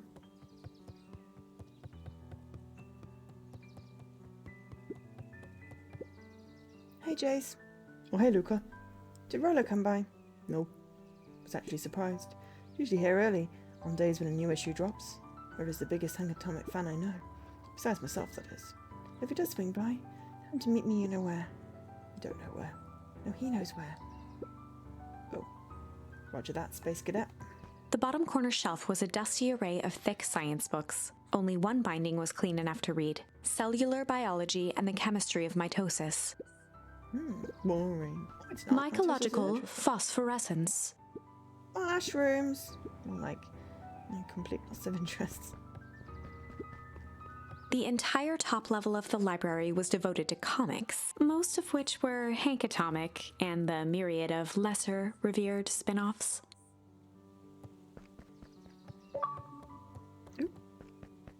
Nerd! Perused all library shelves in a single branch. Of course I did. Kato volunteered at the library during the summers.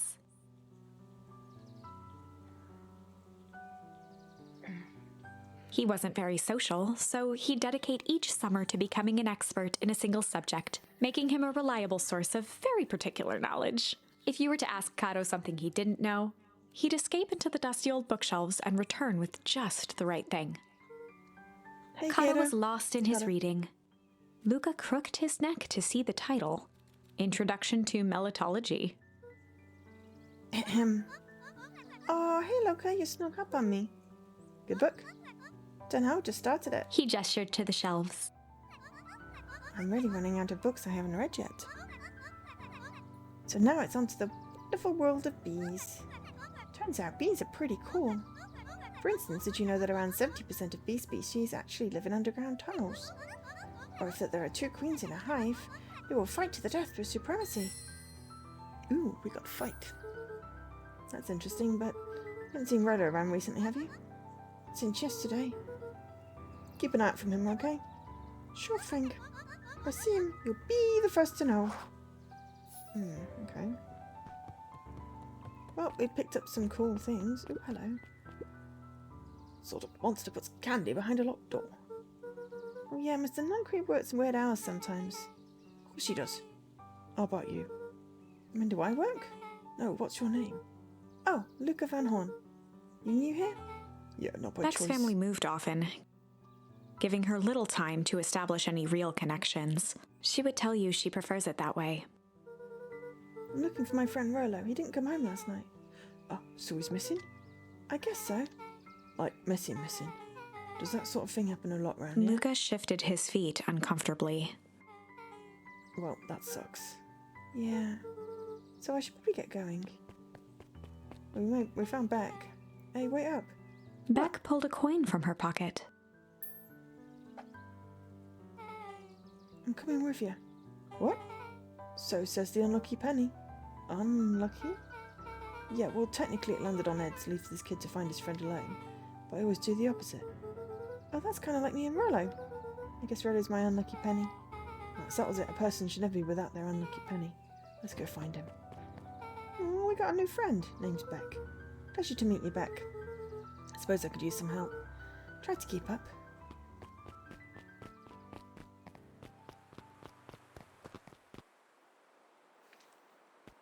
Oh. Dang, they boarded it up the way in.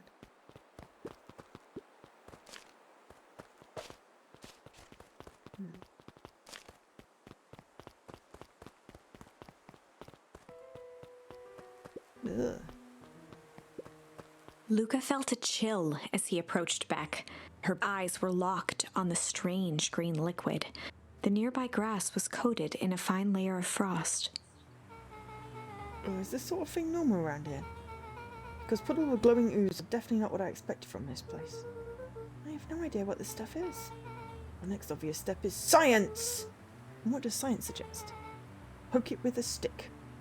Luca watched as Beck dipped a broken tree branch into the goo. I love it. Beck's eyes widened as flowers grew from the dead wood. Okay, so this is going to involve zombies. first small buds, which quickly bloomed into vibrant petals. That's not what I expected it to do. That... Cool! As quickly as they had grown, the flowers began to shrivel and turn gray. Okay. Beck dropped the stick with a grunt of disgust. Okay. So science tells us this gunk is weird as hell. Yeah, it seems dangerous. So let's not touch it. Oh, hello. Tish, look what the cat dragged in. Yup. Don't have time for this right now, Iggy. Don't say things like that. It hurts Tish's feelings. Ain't that right, Tish? Yup. She looks fine to me. Well, hello. I don't think we've been introduced properly. Iggy's the name. This is my compatriot, Tish. Yup. You've probably heard of us. Can't say I have. I'll forgive you just this once on account you've been new around here. Why would you hang out with this dud? Oh, he seems pretty alright. Iggy, why'd you have to be so... you? Has he even told you his parents skipped out on him? Shut up. It's true, they got tired of having such a pathetic kid and left him. Iggy, I'm only going to say this one time. Don't talk about my family. Oh, look, he's grown a backbone now, a girl's around. First his pops croaked, his mum finally couldn't take it anymore and bounced. Ooh, can we punch Iggy him? took a step towards Luca, his sneer lit by the glowing puddle. Don't like him. Okay, but what we're going to do is we're going to take a very brief comfort break. Yay! Have a stretch. So I'll be back in a mo.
Yes, stretching time with the void.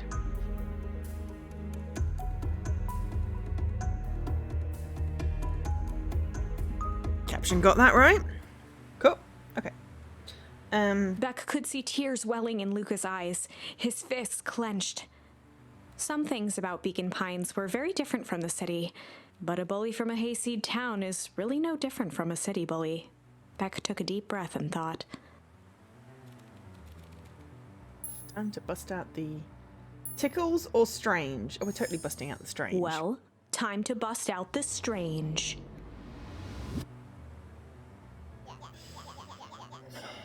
Right, Luca, looks like you need a little bath. What's wrong with your new kid? We're about to pound your friend. Beck stared in silence, the only sign of life being the twitch of an eye. It's weird when people don't talk. Yup. Stop being a weirdo. Hello, are you some kind of wackadoo? Makes sense, wackadoos travel in packs, eh, At the Dud? sight of Iggy taunting Beck, something in Luca snapped. Iggy's smirk shifted to a look of shock as Luca launched himself into his stomach. Yeah! Oh my god. Iggy's Oh no, you clothes fell were in the goo! drenched in the glowing ooze. Oh no! You jerk, my clothes are ruined. Iggy's voice began to slur as he struggled to get up. Oh no. Struggle. Don't feel so good. If? I'm sorry, I just... Oh shit. Yup. I guess that's what happens if you put a person in it. That was intense. Iggy's gonna be okay, right? Nothing about this seems The person okay. at the warehouse. This strange ooze and what it did to Iggy. Was Rollo caught up in all of this? We have to find Rollo. You took the words out of my mouth.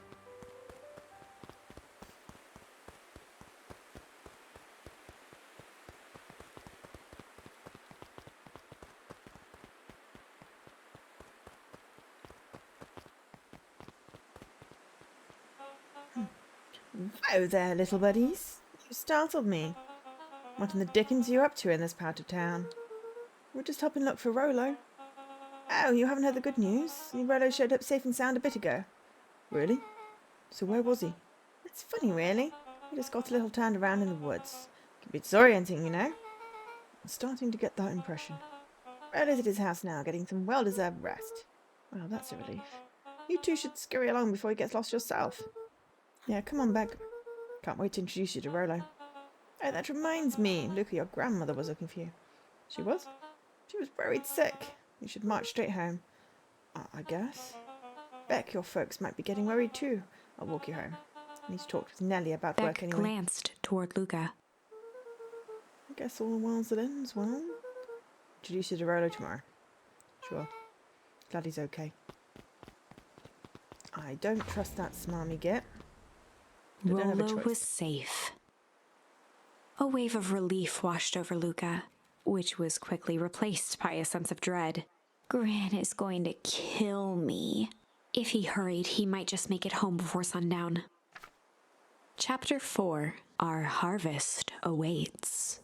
Luca took a deep breath and gingerly opened the door, steeling himself for Gran's wrath.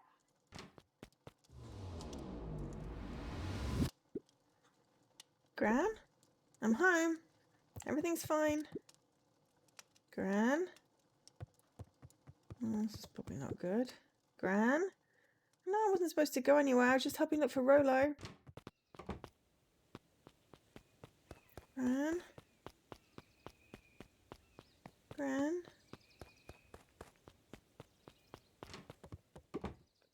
Gran? Roxy came over. She was worried about him, so I figured you wouldn't mind if I helped look for him. That is a very high sink, I've just realised. Turns out Rollo's safe and sound. I think he lied.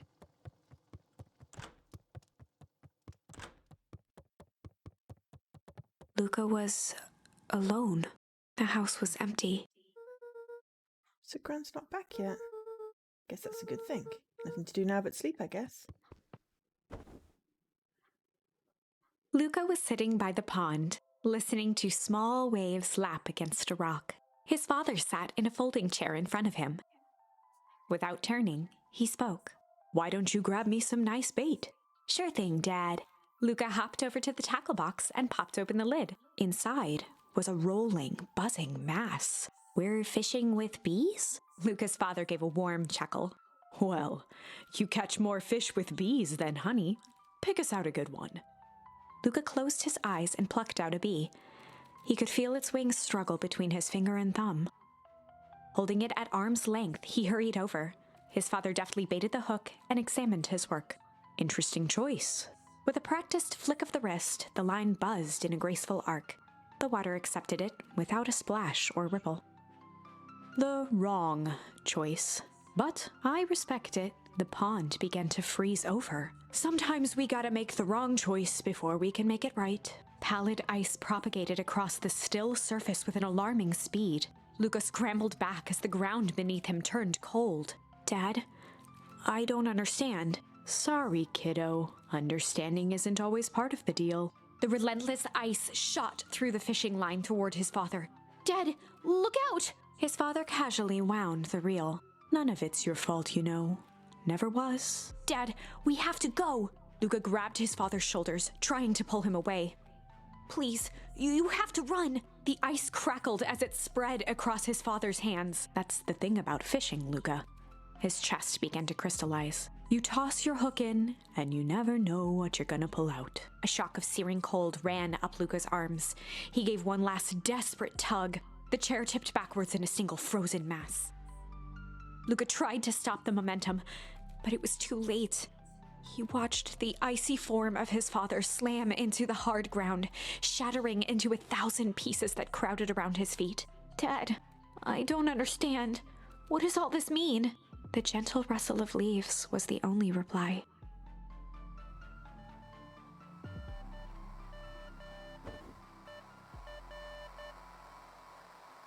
Luca's eyes struggled to focus on the walkie-talkie. Sounds like Morse code. Rolo?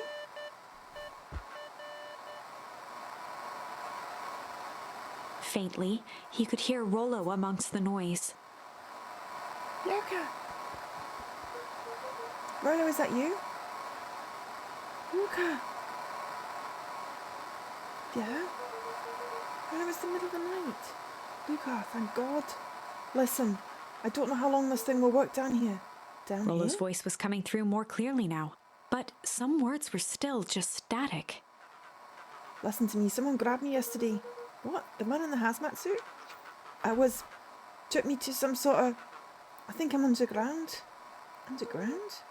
You okay? Are you okay? Kinda. You seem more interested in, for now at least. Mr. Kerr said you made it back home, safe. Kerr, no, trust. He's... Hold on, The someone's signal coming. went silent. Rolo? Oh, he totally kidnapped Beck as well then. Rolo, where are Luca you? held still, waiting for a response, his pounding heartbeat marking the passage of time. Okay, I think they're gone. Getting worse. Can barely hear Rollo's you. voice began to fade. Losing signal. Not much time. Mission control. You need to... The treehouse. The With treehouse. The signal With died that, for the good. signal died for good. What's he trying to say about the treehouse? What's the treehouse? The antenna. He wants me to use the antenna in the treehouse to get a better signal. Rhoda, you're a Luca genius. grabbed the walkie-talkie and sprinted to the treehouse. The walkie-talkie to the thingy in the treehouse. Luca heard a group of footsteps approaching. He dashed behind the bushes to avoid being spotted. Did Gran ever come home? Oh, there's Gran. Sir, we all understand our roles. You can count on me. I still think we need more time. Wasn't the original plan. Mr. Tolliver paused, shifting his eyes to one side. We're in danger now? I, for one, refuse to sit idly by while that danger persists. Ooh, refused. Hiram, you just keep your wits about you. Mr. Tolliver took one long, quiet breath. You're right, you can count on me. Just wish we could have made that deal with R.S. Valentine. Her resources would have come in handy. As I said, I had no time to contact her after your call this morning. Plans change. How's Luca holding up? He's fine. We shouldn't lose sight of the fact that this is all... I know very well what all this is for. We have no choice. Operation Sparkplug has a new objective. Are we in agreement? It's like once upon a time. The three shared a determined look. Good. We'll reconvene after the festival.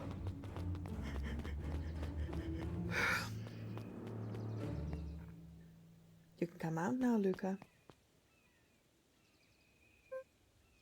Gran, why are you meeting with Miss Fratelli and Mr. Tolliver late tonight? Hey, Luca. Gah. Dawn, you scared me. How long have you been there? Oh, just a few minutes. Only today I saw Mr. Tolliver and your Gran into the diner together. When my shift at the newsstand was over, they still hadn't left, so I used the greatest tool of any investigative reporter. Time. When they left, I tailed them here. What do you think they're up to? Whatever it is, they seem organised and determined. They mentioned the festival.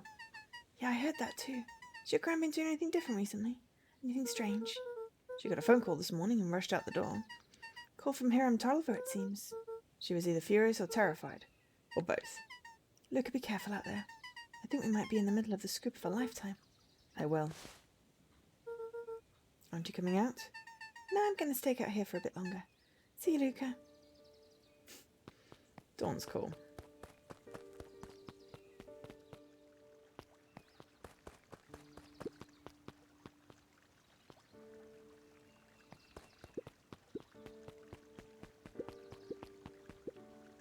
I did it. Changed the sign. Splendid. Did anyone see you? Don't believe so. You were right. Simple enough just to rearrange the letters. Odd choice for a print, though. In situations such as these, The two boys shared a mischievous grin. Can't wait for everyone to see the big reveal. Should be quite memorable. Let's make ourselves scarce for now. Which sign did they change? I mean, I'm okay with changing a sign. Something on the festival, I'm guessing. I know we're supposed to be going to the treehouse. Ah, okay.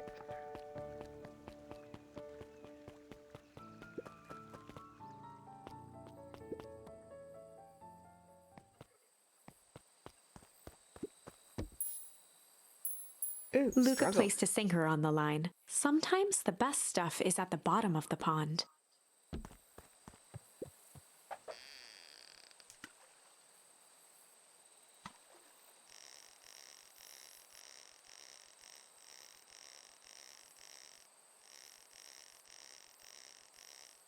I always, feel really bad when there's fishing stuff in the game because I'm very bad at the fishing. Malice 80 proof whiskey. Hard liquor for a hard man. Best leave that be. Takes a real piece of work to leave something like that lying around. Okay.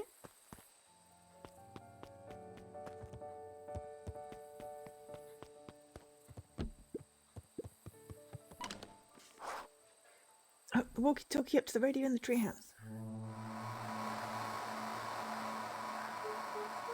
Rolo, are you there?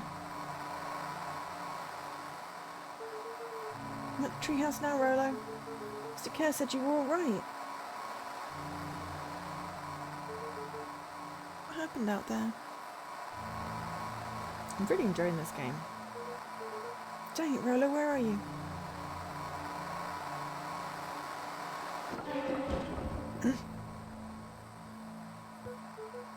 Who's there? Luca could only see a cloaked shape behind the rocket.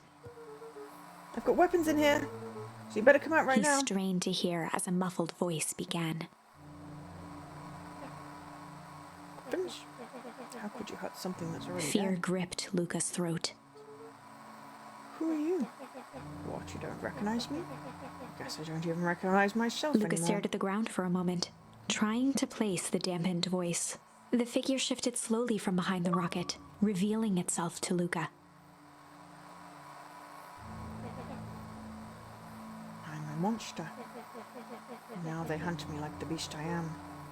Iggy? Luca reached over empathetically. Iggy's tone jolted to dejected anger. Don't touch me. This is all your fault. Luca slumped to the ground, overwhelmed by guilt. I'm so sorry. I didn't mean to. I lose control. So you couldn't control yourself for a second? I get to be like this forever. There must be a way to fix this. Oh, you're going to be my saviour. Perfect little Lucas saves the day. It's positive attitude and the power of friendship. None of this matters, there's no time. They're after me. They chased me all through Wheatwood. And you came in here to hide. And from whom? Who's after you? Luca! Rollo? Ah, it's not safe, Luca. Rollo, where are you? The treehouse. I'm at the treehouse, Rollo. Where are you? No, Luca, the treehouse isn't safe. They said they were going to the treehouse. I was trying to tell you to stay away from the treehouse. Who said they're going to the treehouse? The clipboards! What did I tell you? Those perennial Arvis wackadoodles are after me. They've been chasing me, yelling questions at me. What sorts of questions? They were saying the same stuff they always do. But it's different now. Less asking, more threatening. Gonna figure this out, Iggy. Yeah, well, thanks. Hello? Is anyone present in this arboreal domicile? Crap, they found me. Luca, what's happening? Don't panic, you stay here and I'll see what they want. Hello, Mr. Van Horn. We would love to hear your thoughts. Do you have time for an informal chat? We will be brief. Your time is valuable to us. Be down in just a second. Of course. Oh my god, they're cloning them. We have a problem. Look, you gotta get out of there. Who's out there? Is it them? Yeah, it's the clipboards. A bunch of them. How many? Maybe all of them? And yeah, you were right. They are saying the same stuff, but with the creepy nod cranked to 10. Might young Iggy be present? We would love to hear his thoughts. Iggy slumped to his knees. I don't know what to do. I'm just so tired. Luca, what do we do? Luca grabbed the walkie-talkie and headed for the window. Follow my lead. Luca and Iggy climbed up the back of the treehouse to its roof, where Rollo had constructed his MCDC. Mission control. The mission control defense cannon. Defense cannon, yeah. From behind the crowd of clipboards, William Kerr strode forward, a warm smile on his face. Iggy, there you are. You gave all of us a heck of a scare. Wait, just leave me alone. I'm sorry, Iggy, but no can do. Don't worry, though, we're here to help. Help? And why were you chasing me? Luca, can you talk some sense into your pal here? Just look at him, he's not well. What's wrong with him? Why did that goat do that to him? Well, that's a pretty honking big question, Luca. All you need to know is that he's sick. He's real sick, Luca. I just need you to let us up there and take care of him. You told me Rollo was okay, that he was back at his place resting. He is, poor fella, just got a little lost. That's a lie. It's a hurtful thing to say, Luca. I thought we were buddies. Why, because he lets you rumble on like a wackadoo. No one likes you, you creep. Kerr's smile faltered. Why don't you pop on down here so we can have a face-to-face? Yelling like this is going to give us all a heck of a sore throat. And who wants Luca's that? grip tightened on the MCDC. What did you do to Rollo, you liar? Well, shucks, Luca. The only teeny tiny fib I told you was that he was at home. He is resting and he's perfectly safe. For now, at least. What happens to him next is up to you, Luca. Look around. You're in quite the pickle and I am the only person in the whole wide world who can help you. You get to decide how this ends. Okay. Ah, shit, it's all done. So we've now got a struggle and change on that one. And tickle and strange. Okay, we're on the strange route. Okay. I'm liking this. This is really cool. Luca's mind raced. He was caught in a trap. What do you do when there's no hope? Double down and set shit on fire. Iggy wiped his cheeks with a sleeve. What are you gonna do, Luca? Well, we only have one option. Luca drew himself up and decided to take the only option they had left. Fight. He swung the mission control defense cannon around, aiming it confidently at the smirking face of William Kerr. Hey, Mr. Luca Kerr. summoned his most insolent demeanor. Rolo sends his regards. Hey. It was uncalled for, more than a little rude. And just plain unsanitary. Luca, I really did think we were good pals. What a shame that it's come to this. Kerr turned his back on the two boys. What did it do? It looks like it just put down a rope. End With a this. nonchalant wave of the hand, he made his exit. As the clipboards began to slowly advance on the treehouse, Luca looked to Iggy with resignation in his eyes. The end. No. That escalated quickly. Maybe discretion was the better part of valor here.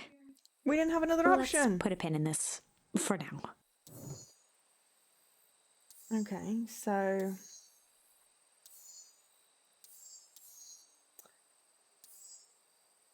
we could try struggling. We could continue with this and try to... Let's just try tickling here. Well, time to bust out the tickles. Hey Tish, want to see something cool?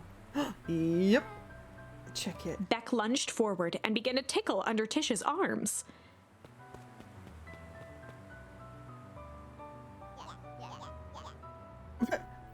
Tish, is he tickling you? Yep. Yep. Yeah. Tears began to form in Tish's eyes as she gasped for breath between gales of laughter. Yep. Beck redoubled her efforts until Tish finally had had enough. Yep.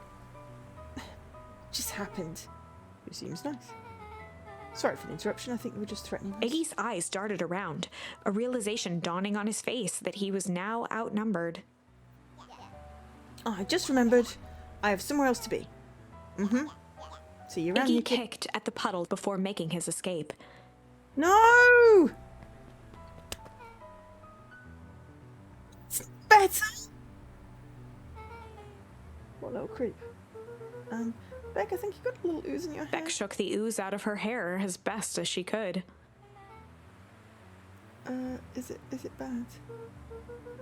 It depends. What are you feeling about having a more mature, refined look? Oh God.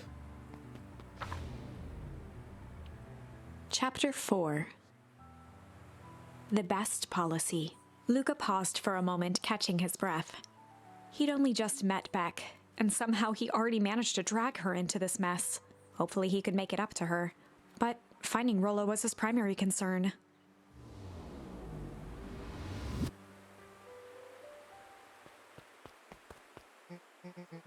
Luca, what the hell are you doing out here?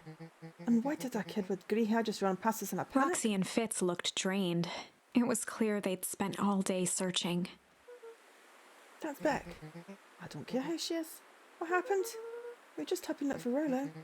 Luca, I need you to start telling me the Roxy's truth. temper could often be dismissed as the impatience of an older sibling, but this was the most intense Luca had ever seen her. Her eyes were wild and unfocused, looking straight through Luca. We're running out of time. In a torrent of rambled words and tears, Luca broke down. We weren't just playing in Wheatwood yesterday. We're investigating the lights at the old Valentine Warehouse. But someone was there in a strange suit, and we hid in the dumpster and had a heavy bag dropped on us. And I think it was a body. And so we ran, but we got split up. And I ran home, and it's all my fault. Now my best friend may never come back. Wow. Just wow. Roxy, still exhausted and angry, softened briefly as her eyes hunted the ground in thought. With a determined sigh, she looked up at Luca. It's not your fault, Luca. Rollo's gonna be okay, I promise. Roxy drew herself up. I'm gonna fix this. Luca, go home. But I wanna help. This is too dangerous for a kid. I can't just sit around. I have to do something. Roxy tried to think of the safest place to send Luca. You go back to that little treehouse you two like to play in. Eat in there in case Rollo shows up. Sound like a plan? Luca wiped his cheeks and gave a quick nod. You did the right thing telling me the truth. Now scoot. I really believe of his story? What other options do we have? Things have been strange around here leading up to the festival. My dad's been acting weird lately. Well, weirder than normal. Looking into the puddle, Roxy rubbed her arms to warm up. Why is it so cold here? This gives me the willies.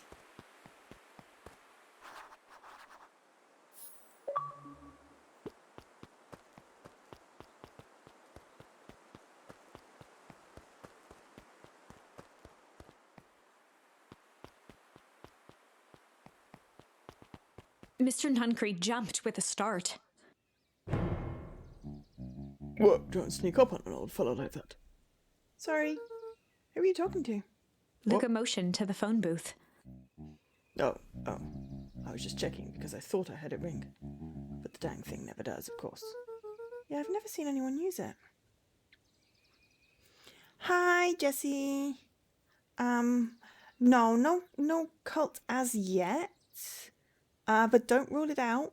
So far, icky green goo that immediately animates and ages you.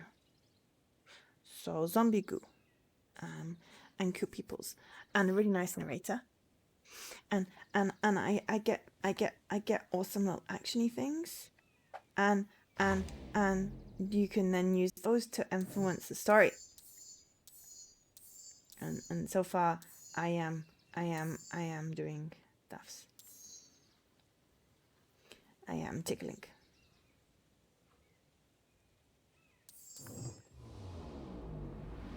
So yeah, how you doing? I've never seen anyone really use it. The whole thing's a waste of money, if you ask me. Any word from Rolo yet? Not yet. Long time for a boy to lose his way. Rolo knows these woods too well to get lost. I suppose you're right. Silly boy's antics have this whole town worried sick. Antics? Well, we all know Rolo likes to play his little pranks. You think this is a prank? What other possible explanation could there be? He's not playing a prank and he didn't get lost. Someone took him, I know it. How would you know that? Unless... Luca, is there something that you know? I mean, do I know about these other branches? Mr. Nuncreed gently placed one of his substantial hands on Luca's shoulder. Dang it, boy, if there's something you know, something that could help your friend, you need to tell folks. But he doesn't know who he can trust. Luca peered up at Mr. Nuncreed. Kind eyes warmed a stern face. There was a deeper emotion hiding beneath it all. It was subtle, but Luca could sense something eating away at him. There was a something lurking behind those eyes. There was shame. There was a shame lurking behind those eyes. Shame. A deep sadness. If Mr. Nuncreed was that worried about Rolo, maybe he could help. Or maybe he's involved. Yesterday, Rolo and I were messing around at the old Valentine Mr. warehouse. Nuncreed raised an eyebrow. Both of you? You were with Rolo when he went missing? Not exactly, I was hiding in the dumpster. Dumpster? What were you doing in there? First we were just looking around, then someone in a strange yellow suit came and dumped something on us. We both got scared and ran. It was the last I saw of him. You got scared by some garbage? Well, that's why you don't go skulking in someone's dumpster. But it wasn't garbage, I think. I think it was a body. I am sure it was just some trash. No, there was a name tag. It said Deep Engineering. Mr. Nuncreed's shoulders slumped. I wish you wouldn't have said A that. deep sigh bellowed from his chest. Why did you have to? I tried, Luca. God knows I tried to keep Luca you safe. attempted to take a step back, but Nuncreed's hand clamped down on See? his shoulder. Told you we couldn't trust him. But you Van Horns can't just help yourself, can you? He's totally the one that, killed our mum, dad, etc. We were all so close to being done with With a this. firm shove, Nuncreed manhandled Luca into the phone booth. Secret entrance! What are you doing? It's out of my hands The door now. latched shut with a mechanical hiss. That's why. Shit. Hey, we're gonna find Rolo, though. As Luca pounded the glass, the floor dropped from under his feet. The inside of the phone booth was now a loose capsule, plummeting at gravity's whim. Luca winced and pressed his hands to the walls. As he braced for impact, the capsule hurried to a surprisingly smooth stop. He felt a cold rush of air and opened his eyes with hesitance. Two large figures in hazmat suits occluded his view. Luca heard the deep, resigned voice of Mr. Nuncreed over an intercom. He knows too much. The end. No! Wait. No. Thank you. This isn't the end. I know there's still much more. Somehow this went wrong. Okay, let's try something else. Okay, well, we have no other option there. Shame, fight, tickle, chill. We've done everything. We've got to go here and struggle. What's the story about? Struggle. This is a story about struggle. Luca could hear a machine humming somewhere nearby. He felt around wildly, searching for something, anything that could help. His hands found a hard object, maybe a tile. He yanked it free, lifting the cold stone. Let me go! Luca swung the tile as hard as he could at the shape that still held fast to his leg. He heard the crack of glass as the stone hit the assailant's mask. With a muffled yelp, the hand let go. Luca was free and scrambled to the door. He never looked back once on the long run home. Chapter 3. Well, Everything's chapter fine. 3. The next morning, it was quieter than usual at the breakfast table. Only the sound of silverware and chewing interrupted the awkward silence. Our friend didn't get lost then. I finished showering a massive jam last night. So I'll need to get delivered into town today. Okay. So what did you and Rolo get up to yesterday? Oh, Rolo had things to do. I just sort of poked around town. I've set the jam down by the front door. There's 2 badges to drop off. One for Mr. Tolliver at the Bag and Wag. Another for Miss Fratelli at the diner. Oh, and Mr. Nuncreed? He said he wanted some more. I suspected as much. Yes, he seems to have taken a particular interest in my, jam. There are some extras in the basket for that enthusiastic gentleman. Just make sure Fratelli and Tolliver get the ones on top. No problem. Off with you now while the day is still young.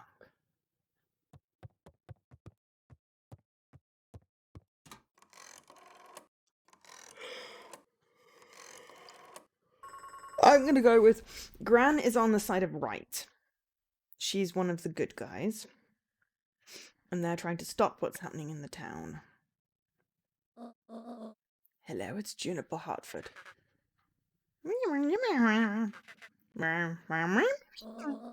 Before you hang up, just hear me out. I have a business proposition. A simple matter is we both have the same problem that needs solving. Very well, we can meet tonight.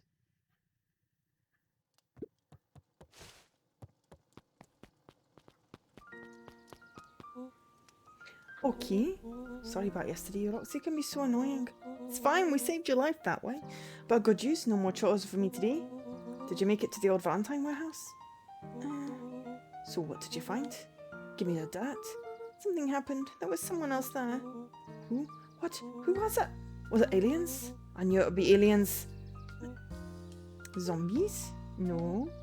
Alien zombies? What else could it possibly be? Scientists.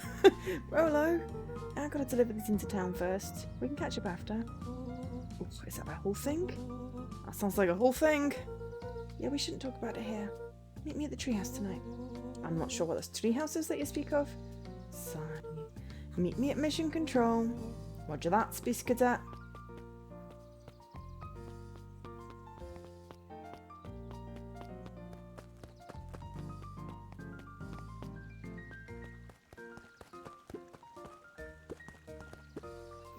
Wait, watch your step.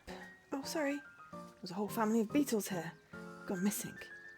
They just sort of wandered around. Everyone has a home, Luca. Luca checked the soles of his sandals. I think we're okay. Weird that they're gone.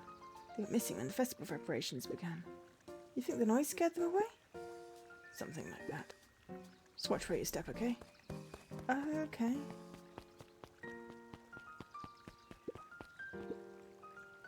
You tell those jerks. Don't matter how many boxes they pile up. We keep moving. Poor guy. He's gonna help us if we need to overthrow shit.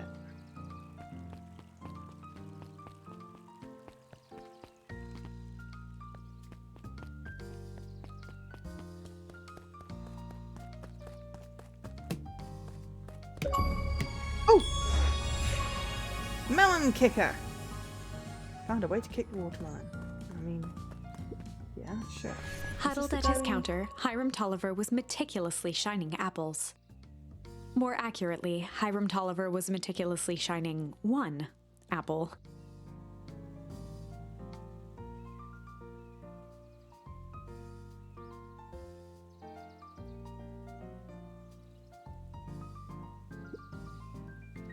Oh. With a yelp, Mr. Tolliver fumbled the apple, flailing at the air as it fell. Shiny Chivo, yeah. I kicked the watermelon. It's better than I carried a watermelon, right? Sorry. Don't bother, don't He bother. leaned forward and lowered his voice. I see you have something for me. Yeah, Gran had some jam I'm supposed to... He leaned in a bit further. Jam? Yeah, these ones on top. She wrote your name on Mr. them. Tolliver leaned back, speaking loud enough for anyone to hear. Ah, yes. The jam! Thank you so much for delivering this jam to me. He reached forward and snapped up the jars of jam, giving Luca a little wink. I shall put it on my store shelves post-haste. Okay, I should finish my deliveries. Of course. He leaned in for a final whisper. Of course. Okay. I wonder what happened if we delivered the jam to the other guy first, but I'm not going to mess with that right now. How'd you keep the ice cream cold? Keep them on ice. Where'd you get the ice from? Dunno, somewhere cold. They keep somewhere cold. Look there. Do you want some ice cream or not? Good. Ooh, museum's open. Sharper Valentine, a celebration of excellence. We all know Beacon Pines is a great town. What you may not know is great towns grow from mighty roots. And that is why you cannot tell the story of Beacon Pines without telling the story of one Sharper Valentine. Young Sharper's keen intellect and strong moral fiber led to a grand vision. A vision of a community dedicated to a better tomorrow. In his own words, a better tomorrow is within our grasp, but it requires a singular mind to harness it. Lucky for us, he decided to grow that vision here in Beacon Pines. And how does one grow a better tomorrow? With fertilizer, of course. Valentine's Fertilizer Company became the lifeblood of a town yearning for purpose. But then tragedy struck, a scientific experiment gone wrong. An accident which took Sharper away from us far too soon. To this day, we struggle to pick up the pieces. But one foul harvest isn't enough to stop the people of Beacon Pines. The spirit of Sharper Valentine lives on. It lives in the hearts of everyone with a dream for a better tomorrow. Together, we will follow his example and grow a bountiful future. Paid for by the Valentine family and the Valentine Fertilizer Company Remembrance Fund. Okay. That was unhelpful. Well, no, it gave us some backstory. I'm always good with backstory.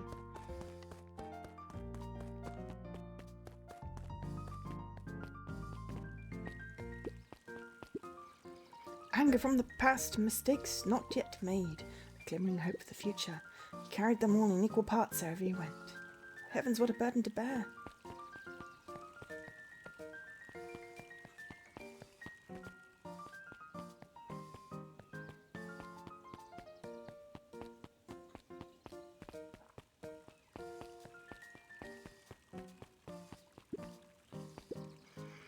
Mr. Wilder, I trust you have time to chat. Eris Valentine, oldest of Sharper Valentine's children, and heir to the Valentine fortune, had a way of making questions seem Literally, like her name is demands. Eris? Certainly. It seems to be the problem. Mr. Wilder had learned to assume that if he was hearing from Eris, it was because she had taken issue with something he had put in the paper. I couldn't help but notice, on the front page of this morning's paper was consumed with stories about the city festival. Well, yeah, this is the news of the day. There was no mention of the museum, or the foundation through which it was endowed. Sorry, Miss Valentine. I read as a much more I'm also interested in this town's future, rather than any one family in particular. There was a time, Mr. Wilder, when the goings-on of my family was the only thing this town cared about. All things change, man. You know, change is dangerous. If you finish that thought, I will make that monocle a permanent fixture of your anatomy. My apologies. Good day, Miss Valentine. Did I give you the impression that this conversation was finished? Mr. Wilder averted his gaze and began to polish his monocle. Well, good day, Mr. Wilder. Good for you, Mr. Wilder. Stand up to the bullies.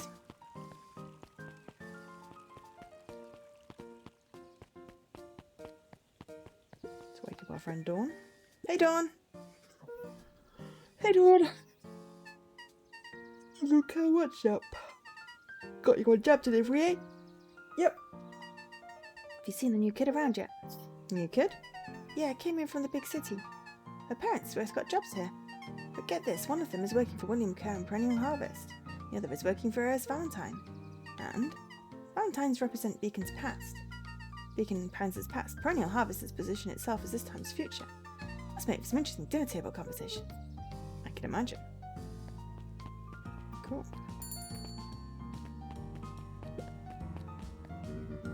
If I could just be left alone, young Mr. Van Hall. Oh sure, sorry to bother you. It's just that. Mr. Kerr has asked me to make the opening speech at the festival. Being mayor and all, and you might expect me to be a charismatic speaker. The truth is, I'm terribly nervous. I really don't think I'm cut out for this sort of thing. Cut out for being mayor or for public speaking?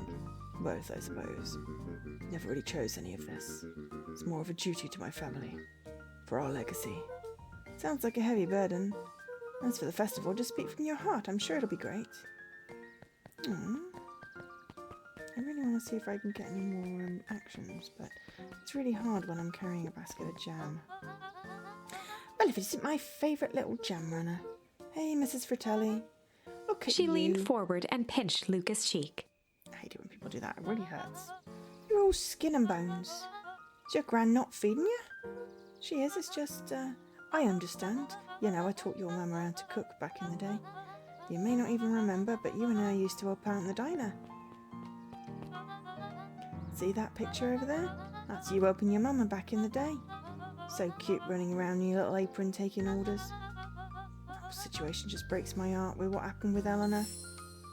Greg. Got a feeling she's out there somewhere yearning to be with you again. I've got a feeling she's probably dead, unfortunately, if it's been 6 months. But also child labour! How exploitative. Few things in this world can keep a mother from her son. Lucas shifted the basket uncomfortably. Oh yes, let's Mrs. see. Fratelli lifted the cloth and inspected the jam. They even have my name on them. How thoughtful. She carefully lifted out her jars of jam. You tell your gran hello for me, Luca. Will do.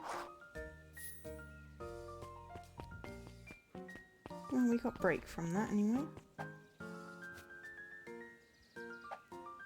wonder where that's gonna go. We haven't finished struggle yet. Shame, fight. No, okay, so break might be useful up above. It's a very basic nonary AI Somnium type branching tree, but it is done very cleverly. It's kind of like a Metroidvania. Is that the right word? Where you have to go back when you've unlocked stuff. Hey, Kato. Good afternoon, Luca. Can I help you find something? Maybe, maybe not. Try me. Well, there's been some weird stuff going on at the old Valentine warehouse. Can't say any more about the old warehouse. Empty hives don't stay empty for long. Kato motioned to the book in front of him. The more I read about bees, the more similarities I see with people. If an hive collapses and fails, it doesn't stay empty for long. New queen will set up shop pretty quickly. So you're saying it would make sense for someone new to start using the warehouse? Nature abhors a vacuum. So does capitalism. Hey, Jace. Oh, hi, Luca. You seen this new issue of Hankatomic? Yeah. No spoilers, please. It's awesome. It's a flashback. No spoilers, please. We get to see how mild-mannered Annie Adams becomes Hankatomic, man of space justice. Jace, no spoilers! Oh, sorry. The point is, you're going to love it. All right, Jace, catch you later. Roger that, Space Cadet. I would have thought Rolo might have been there. Right, we don't trust him now. Got some jam for you, Mr. Nuncreed. Okay, you seem chipper. Well, aside from being on delivery duty, it's a nice day. Mr. Nuncreed eyed Luca for a moment, then nodded in agreement. We do not trust him. I suppose it is. So do you want your jam? Oh, right. Usually Juniper drops those off herself. I guess she's busy today. Anyway, this is my last delivery for the day. Oh, Nuncreed snatched the basket from Luca. I'll hold on to the basket until the next time I see your gran. Okay, creepy. Fine. Is that Bex? For you. Anchovies or pineapple? What? Don't think. Just answer. Pineapple. Obviously. Why? How old are you? 12. Perfect. Follow me. Who are you? Anyone ever tell you ask too many questions? Just try and keep up, okay? Cool. We're having pineapple pizza. Oh, I really wish. What just happened? Well, I really wish I could eat pineapple again. Maybe I'll try a little bit and see. Oh, the twins! I'm making assumptions from predominantly one gender type characteristic-y things. Bex has twins. I'm going to make it canon even if it's not. That's so cool. Hey, what a crazy coincidence. Here's my new friend I was just telling you about. Oh, that's wonderful. Yeah, we just hit it off. Oh, really? Get this, his favourite pizza topping in the whole world is pineapple. Oh, and what's your new little friend's name? Beck locked eyes with Luca. The look on her face was equal parts expectant and desperate. Luca Van Horn, nice to meet you. I'm Nellie and this is Yona. We're Bex's parents. Beck gave Luca a quick nudge. Oh yeah, Beck told me all about you. Really feels like we've known each other for years. So you both can stop obsessing about me making friends. Oh, darling, we never doubted you. It's just that for children with fewer than 5 close friends, the probability of a stunted development doubles.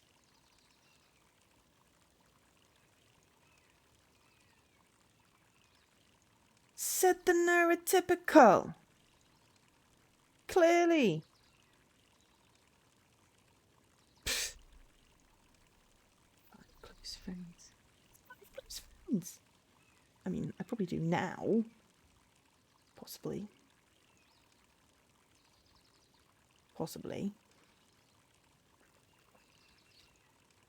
But only because I found people like me. 5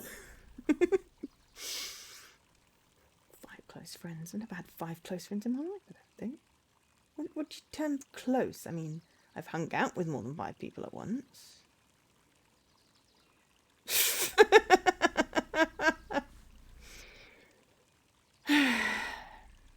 Yeah. Sometimes it's, I don't know. Someone, shut up. The game, not Yuriki. Well, 1 down, 4 to go, I guess. Hey, we can introduce you to Rolo. You'd like Rolo. And then there's the beetle dude, whose name I've promptly forgotten. Rolo's sister Roxy. And Dawn the bat. What Nelly means is we just want this move to be as easy on you as possible. You can relax. Friend has been friended. This calls for a celebration. Look, you must join us for dinner tonight. Dinner? Well, another coincidence. I maybe actually already asked him and he said he would love to. It's just wonderful. In that case, we should pick up some groceries. You two don't get into too much trouble now. Well, I wonder if they're in that nice little cottage on the end that we went to. Wow, I can't believe that worked. Thanks a ton. You're welcome. I owe you one. My mums are great and all, but they can be a bit much sometimes. Yes, told ya, cannon mums! Our house is a little cottage next to that big mansion place. Called it. Wait, you live on the Valentine estate? Yeah, that's the spot. Meet me by that big creepy gate. Don't be late. Or I'm back to square one on this old friend grift. It's great. See you there. Where does Rolo live then? We haven't managed to find anywhere there. Meet Beck at the big creepy gate. But we also said that we would meet our friend at the treehouse, is it? I suppose it's not nighttime yet. Yeah, this guy. I've forgotten this guy's name. Let's not tread on his beetles. I don't think we have any new fishing things, but we'll check. Nope. Tickle, junk, Luca and struggle. gently baited. Good for skimming the. So we have 3 things. I'm assuming there are going to be more things that we can fish with.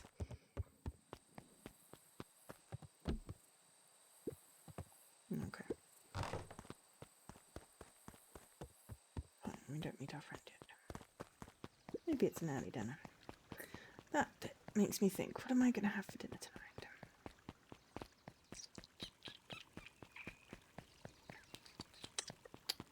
Don't know. Ooh, we should see if there's another bit of the story. No.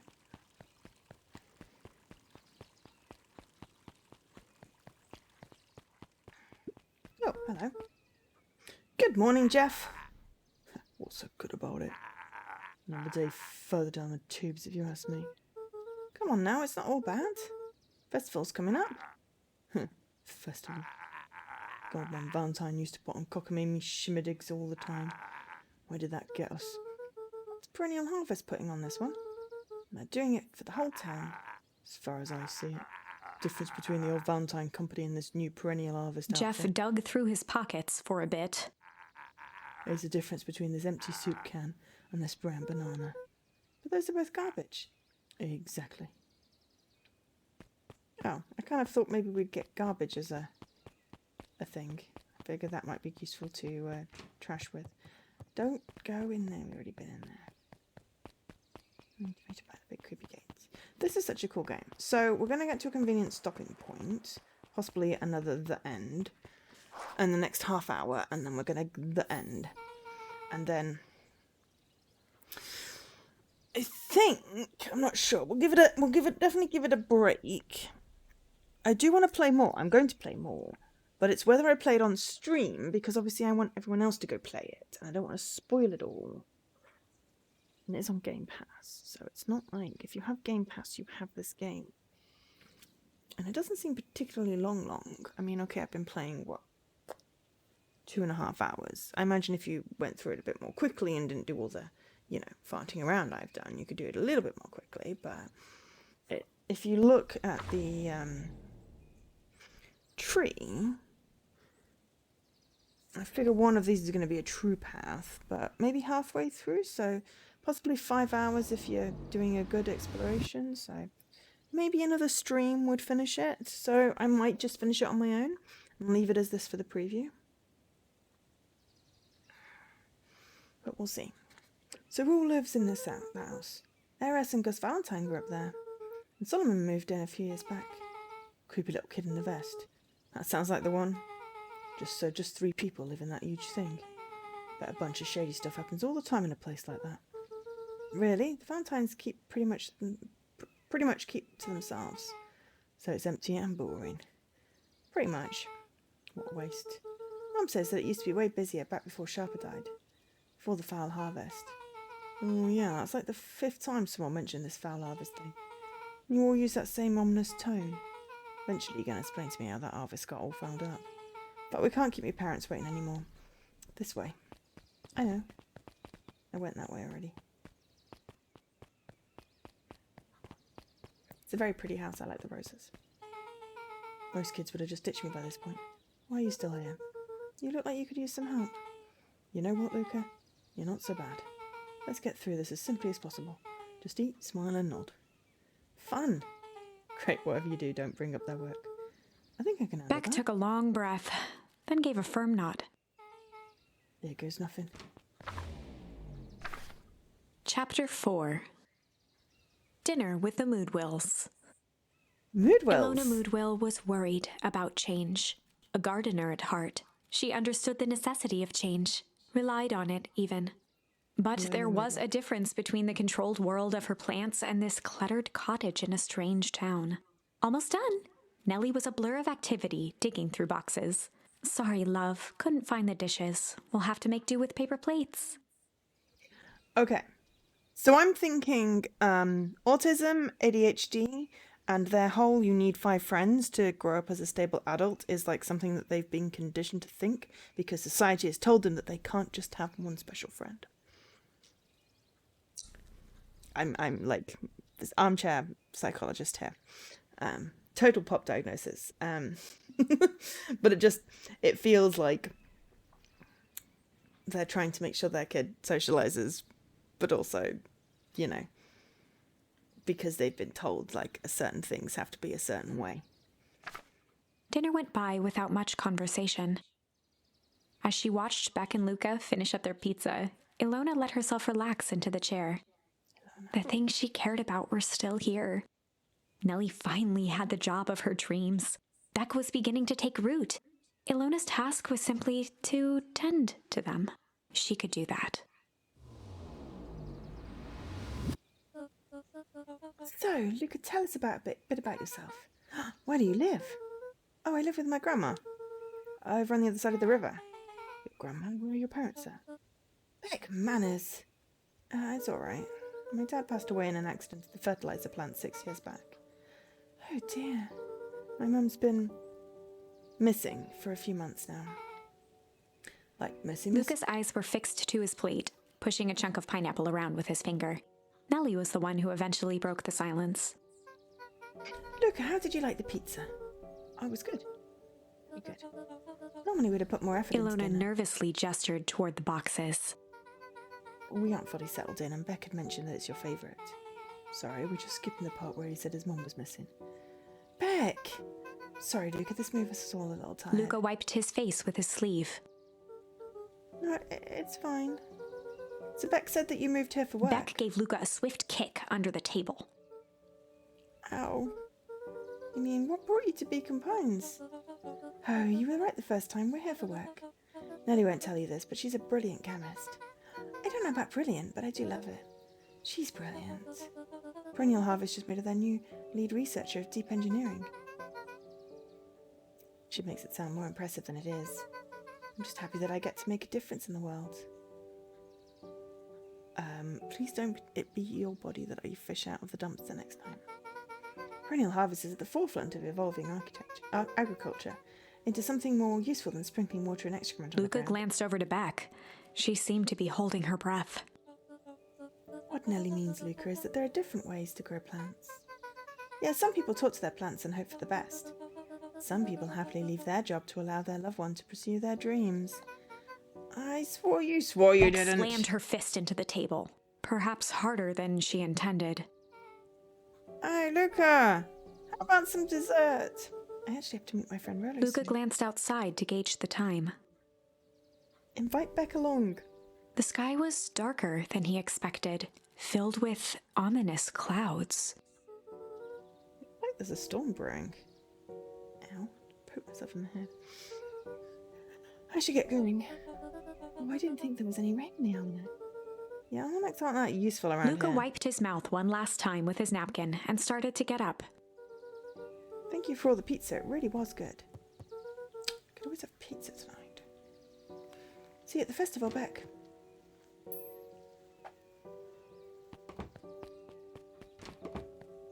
Wait up. I'll walk you home. Surprised, Luca turned around. He knew Rollo could be prickly around new people. But Beck seemed cool. Rollo would warm up to her eventually. I'm just going to assume everyone in this book is neurodivergent. Probably.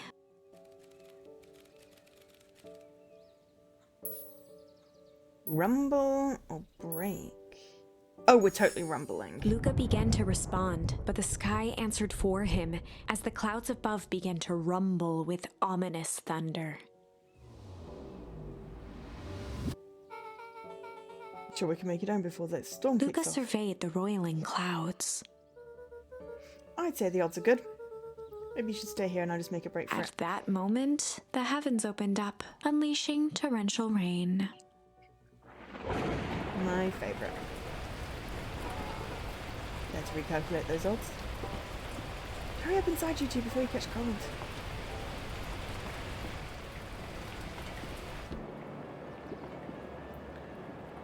Luke and Nellie will keep trying to reach your gran on the phone. Oh, in the meantime, you two hold tight. Well, nice to get a bunk bed. I think, possibly. Sorry, not much to do up here. Most of my stuff is still in the boxes. Mind if I poke around? Be my guest. Be my guest.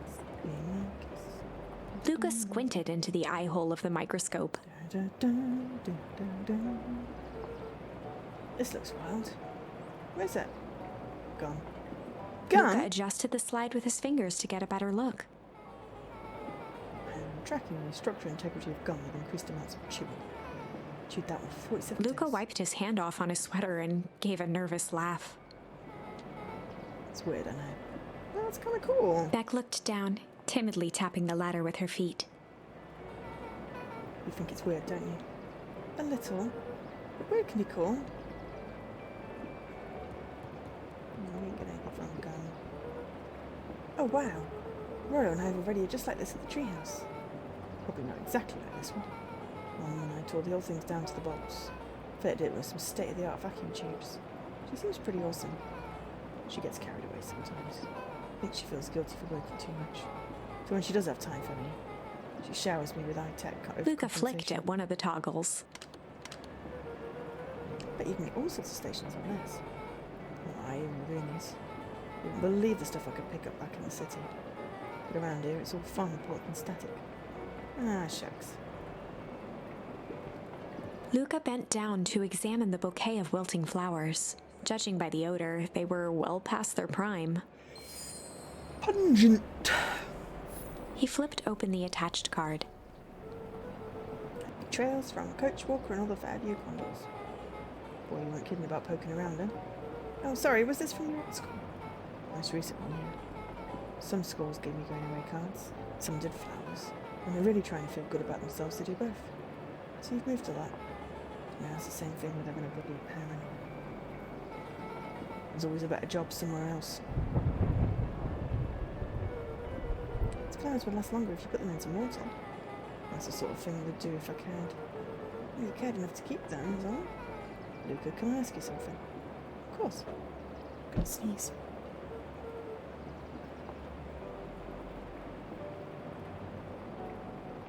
I think I've missed her falling off the bed.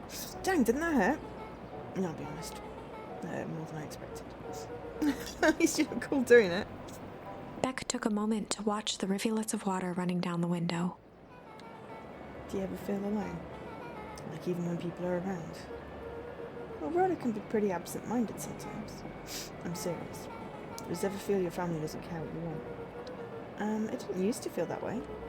Yeah, Gran loves me, but sometimes when she looks at me, it's like she's looking at a problem. Luca took a deep breath, exhaling slowly. I know the feeling. How do you deal with that?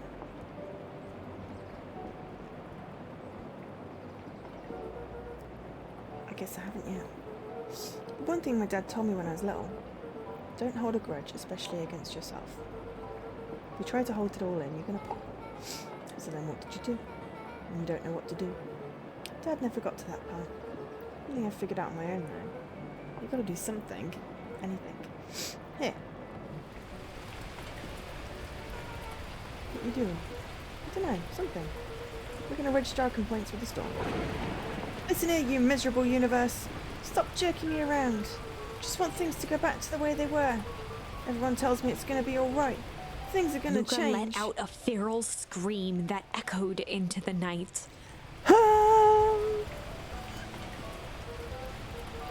Every time something changes, everything gets worse. Screw this town. Whoa. Let me try. Moving sucks. I hate it. I hate that I hate it. Why can't I just deal with it and be happy for my mum? Why can't we just stay somewhere? Ah! Her voice dropped to a trembling whisper.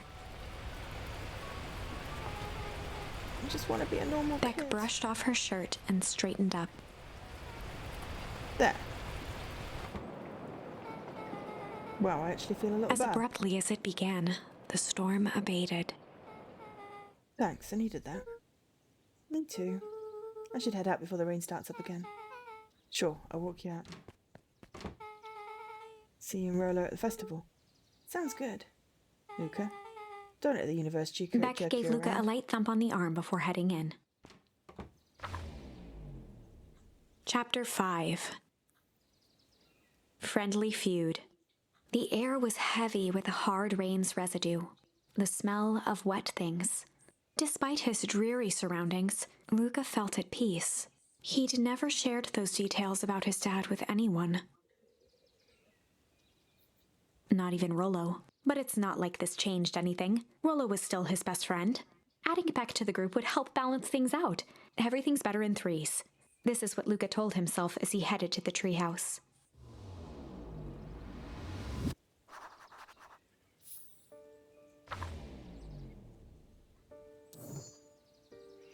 Okay, so break and rumble. We still don't have anything else to do on that. Okay, so the storm could break. But I kind of liked that we shared stuff.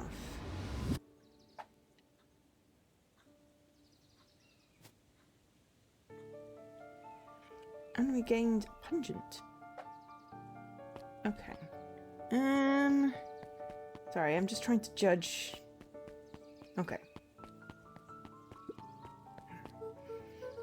Timings. Just don't want to leave myself no time to eat. Hey Dawn, tracking down a lead?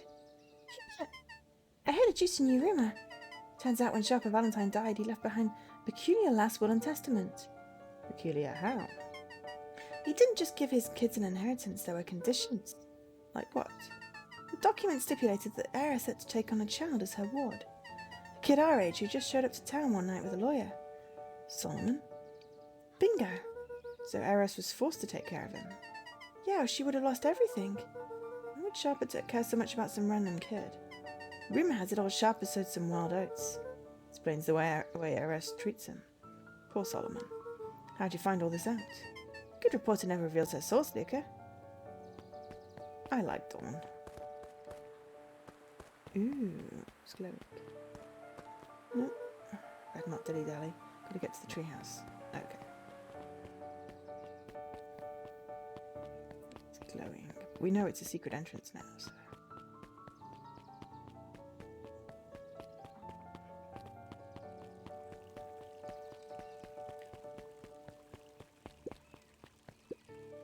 He met his old friend's eyes and was greeted with nothing but ice-cold anger. Heavens! There's no time for fractured friendships! No.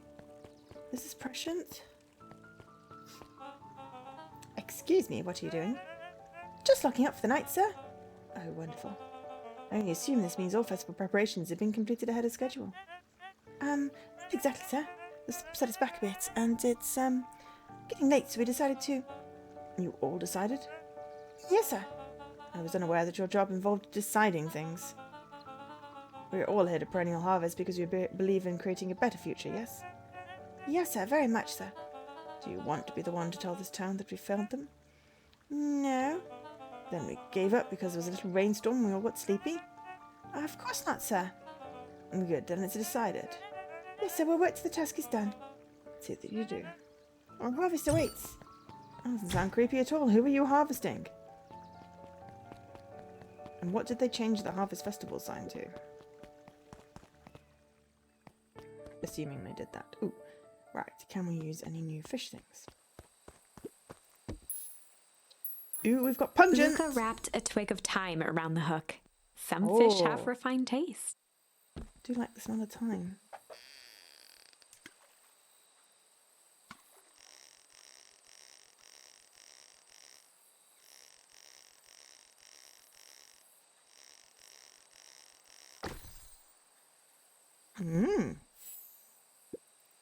Property of Sharper Valentine.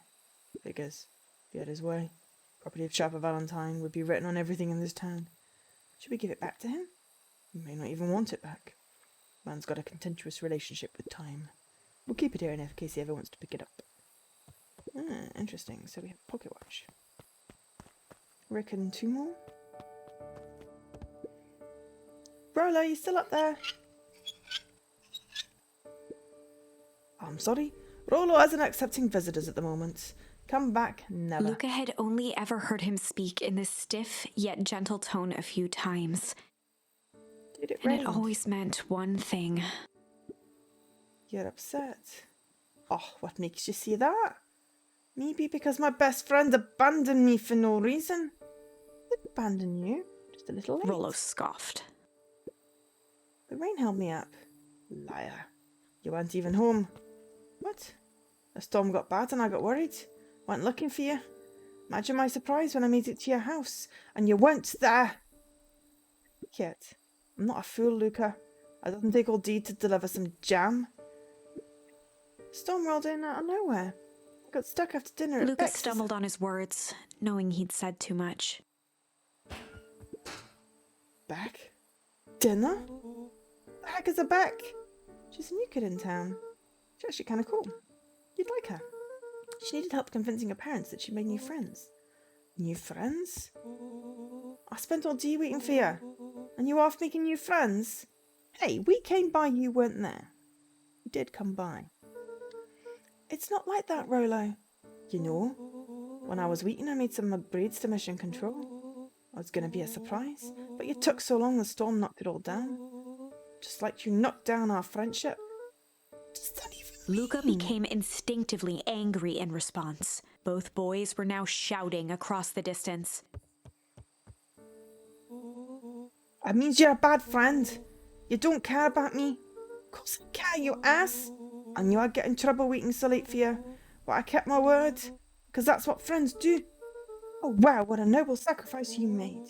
Easy for you to say. Your gran doesn't even care. You can stay out as long as you want, and you wouldn't even get in trouble. Seriously? You're acting like I chose this? If that's what you think, then maybe you're the bad friend. Rollo's tone changed to a calm, yet more intense anger. Maybe Para's right. Storms bring more than water. That's what brought out the real Luca. Stop quoting your pa's nonsense like it means anything. Yeah, well, at least my Para's still around. The words hung in the cold night air. Rollo's stomach dropped, knowing he'd crossed a line. But it was too late. Luca, Good night, Rollo. Well, that was silly. Banger.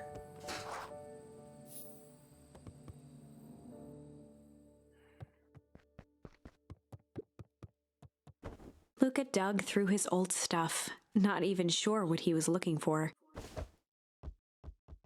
Hey, it's the football. That earlier. Rollo, what a jerk. Call me a bad friend. I'm Rollo. Look at me and my amazing family. I'm gonna break something in a minute if we're not careful.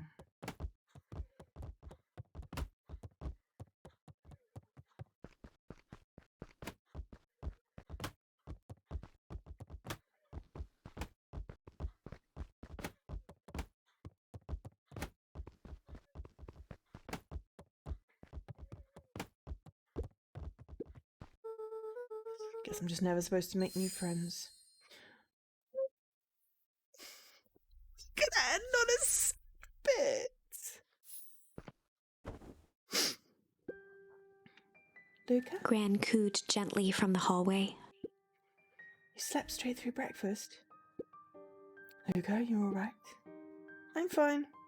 Don't feel like getting up yet. Okay, I'll leave this oatmeal by the door. Gotta run out and take care of some things.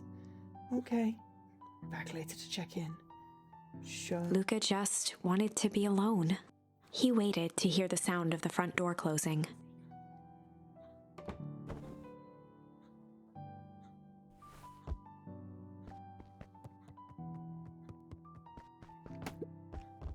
Bet Rollo's still gonna go to the festival. It's gonna be miserable.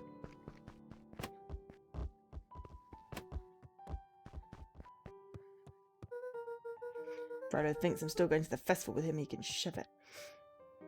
Ah, okay. Luca dozed off again. Luca? See, you didn't eat your oatmeal. Wasn't hungry. Just in case you get hungry, I'll leave a sandwich here too.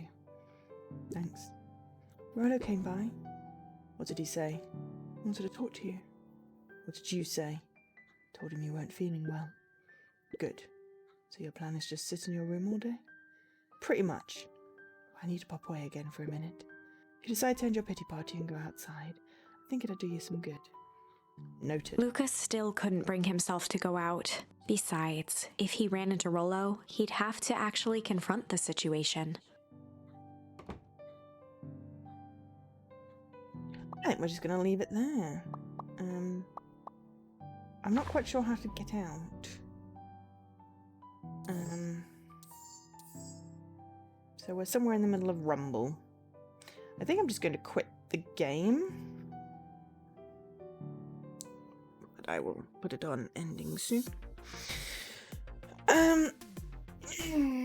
Yeah. Okay. So, that was Beacon Pines. Thank you very much to the publisher, Hello Traveller, for giving me a promo code for streaming purposes.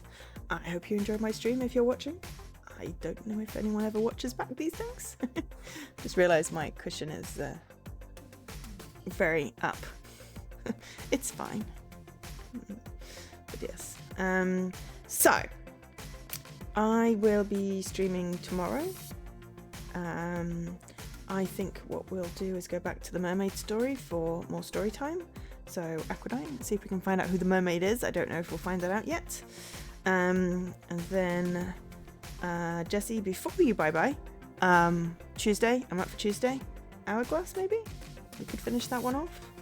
And then I have a new FMV for Thursday called The Gallery, which looks interesting. I don't actually know much about it. I just saw FMV and thought, yay! And then that's the end of the month. I haven't really planned past that, so there we go. But for now, I have been Joe, otherwise known as Angel SK. Thank you for watching. Okay, well, I'm always playing Deathloop, so I'm going to head everyone over there because I want to see what this game is about.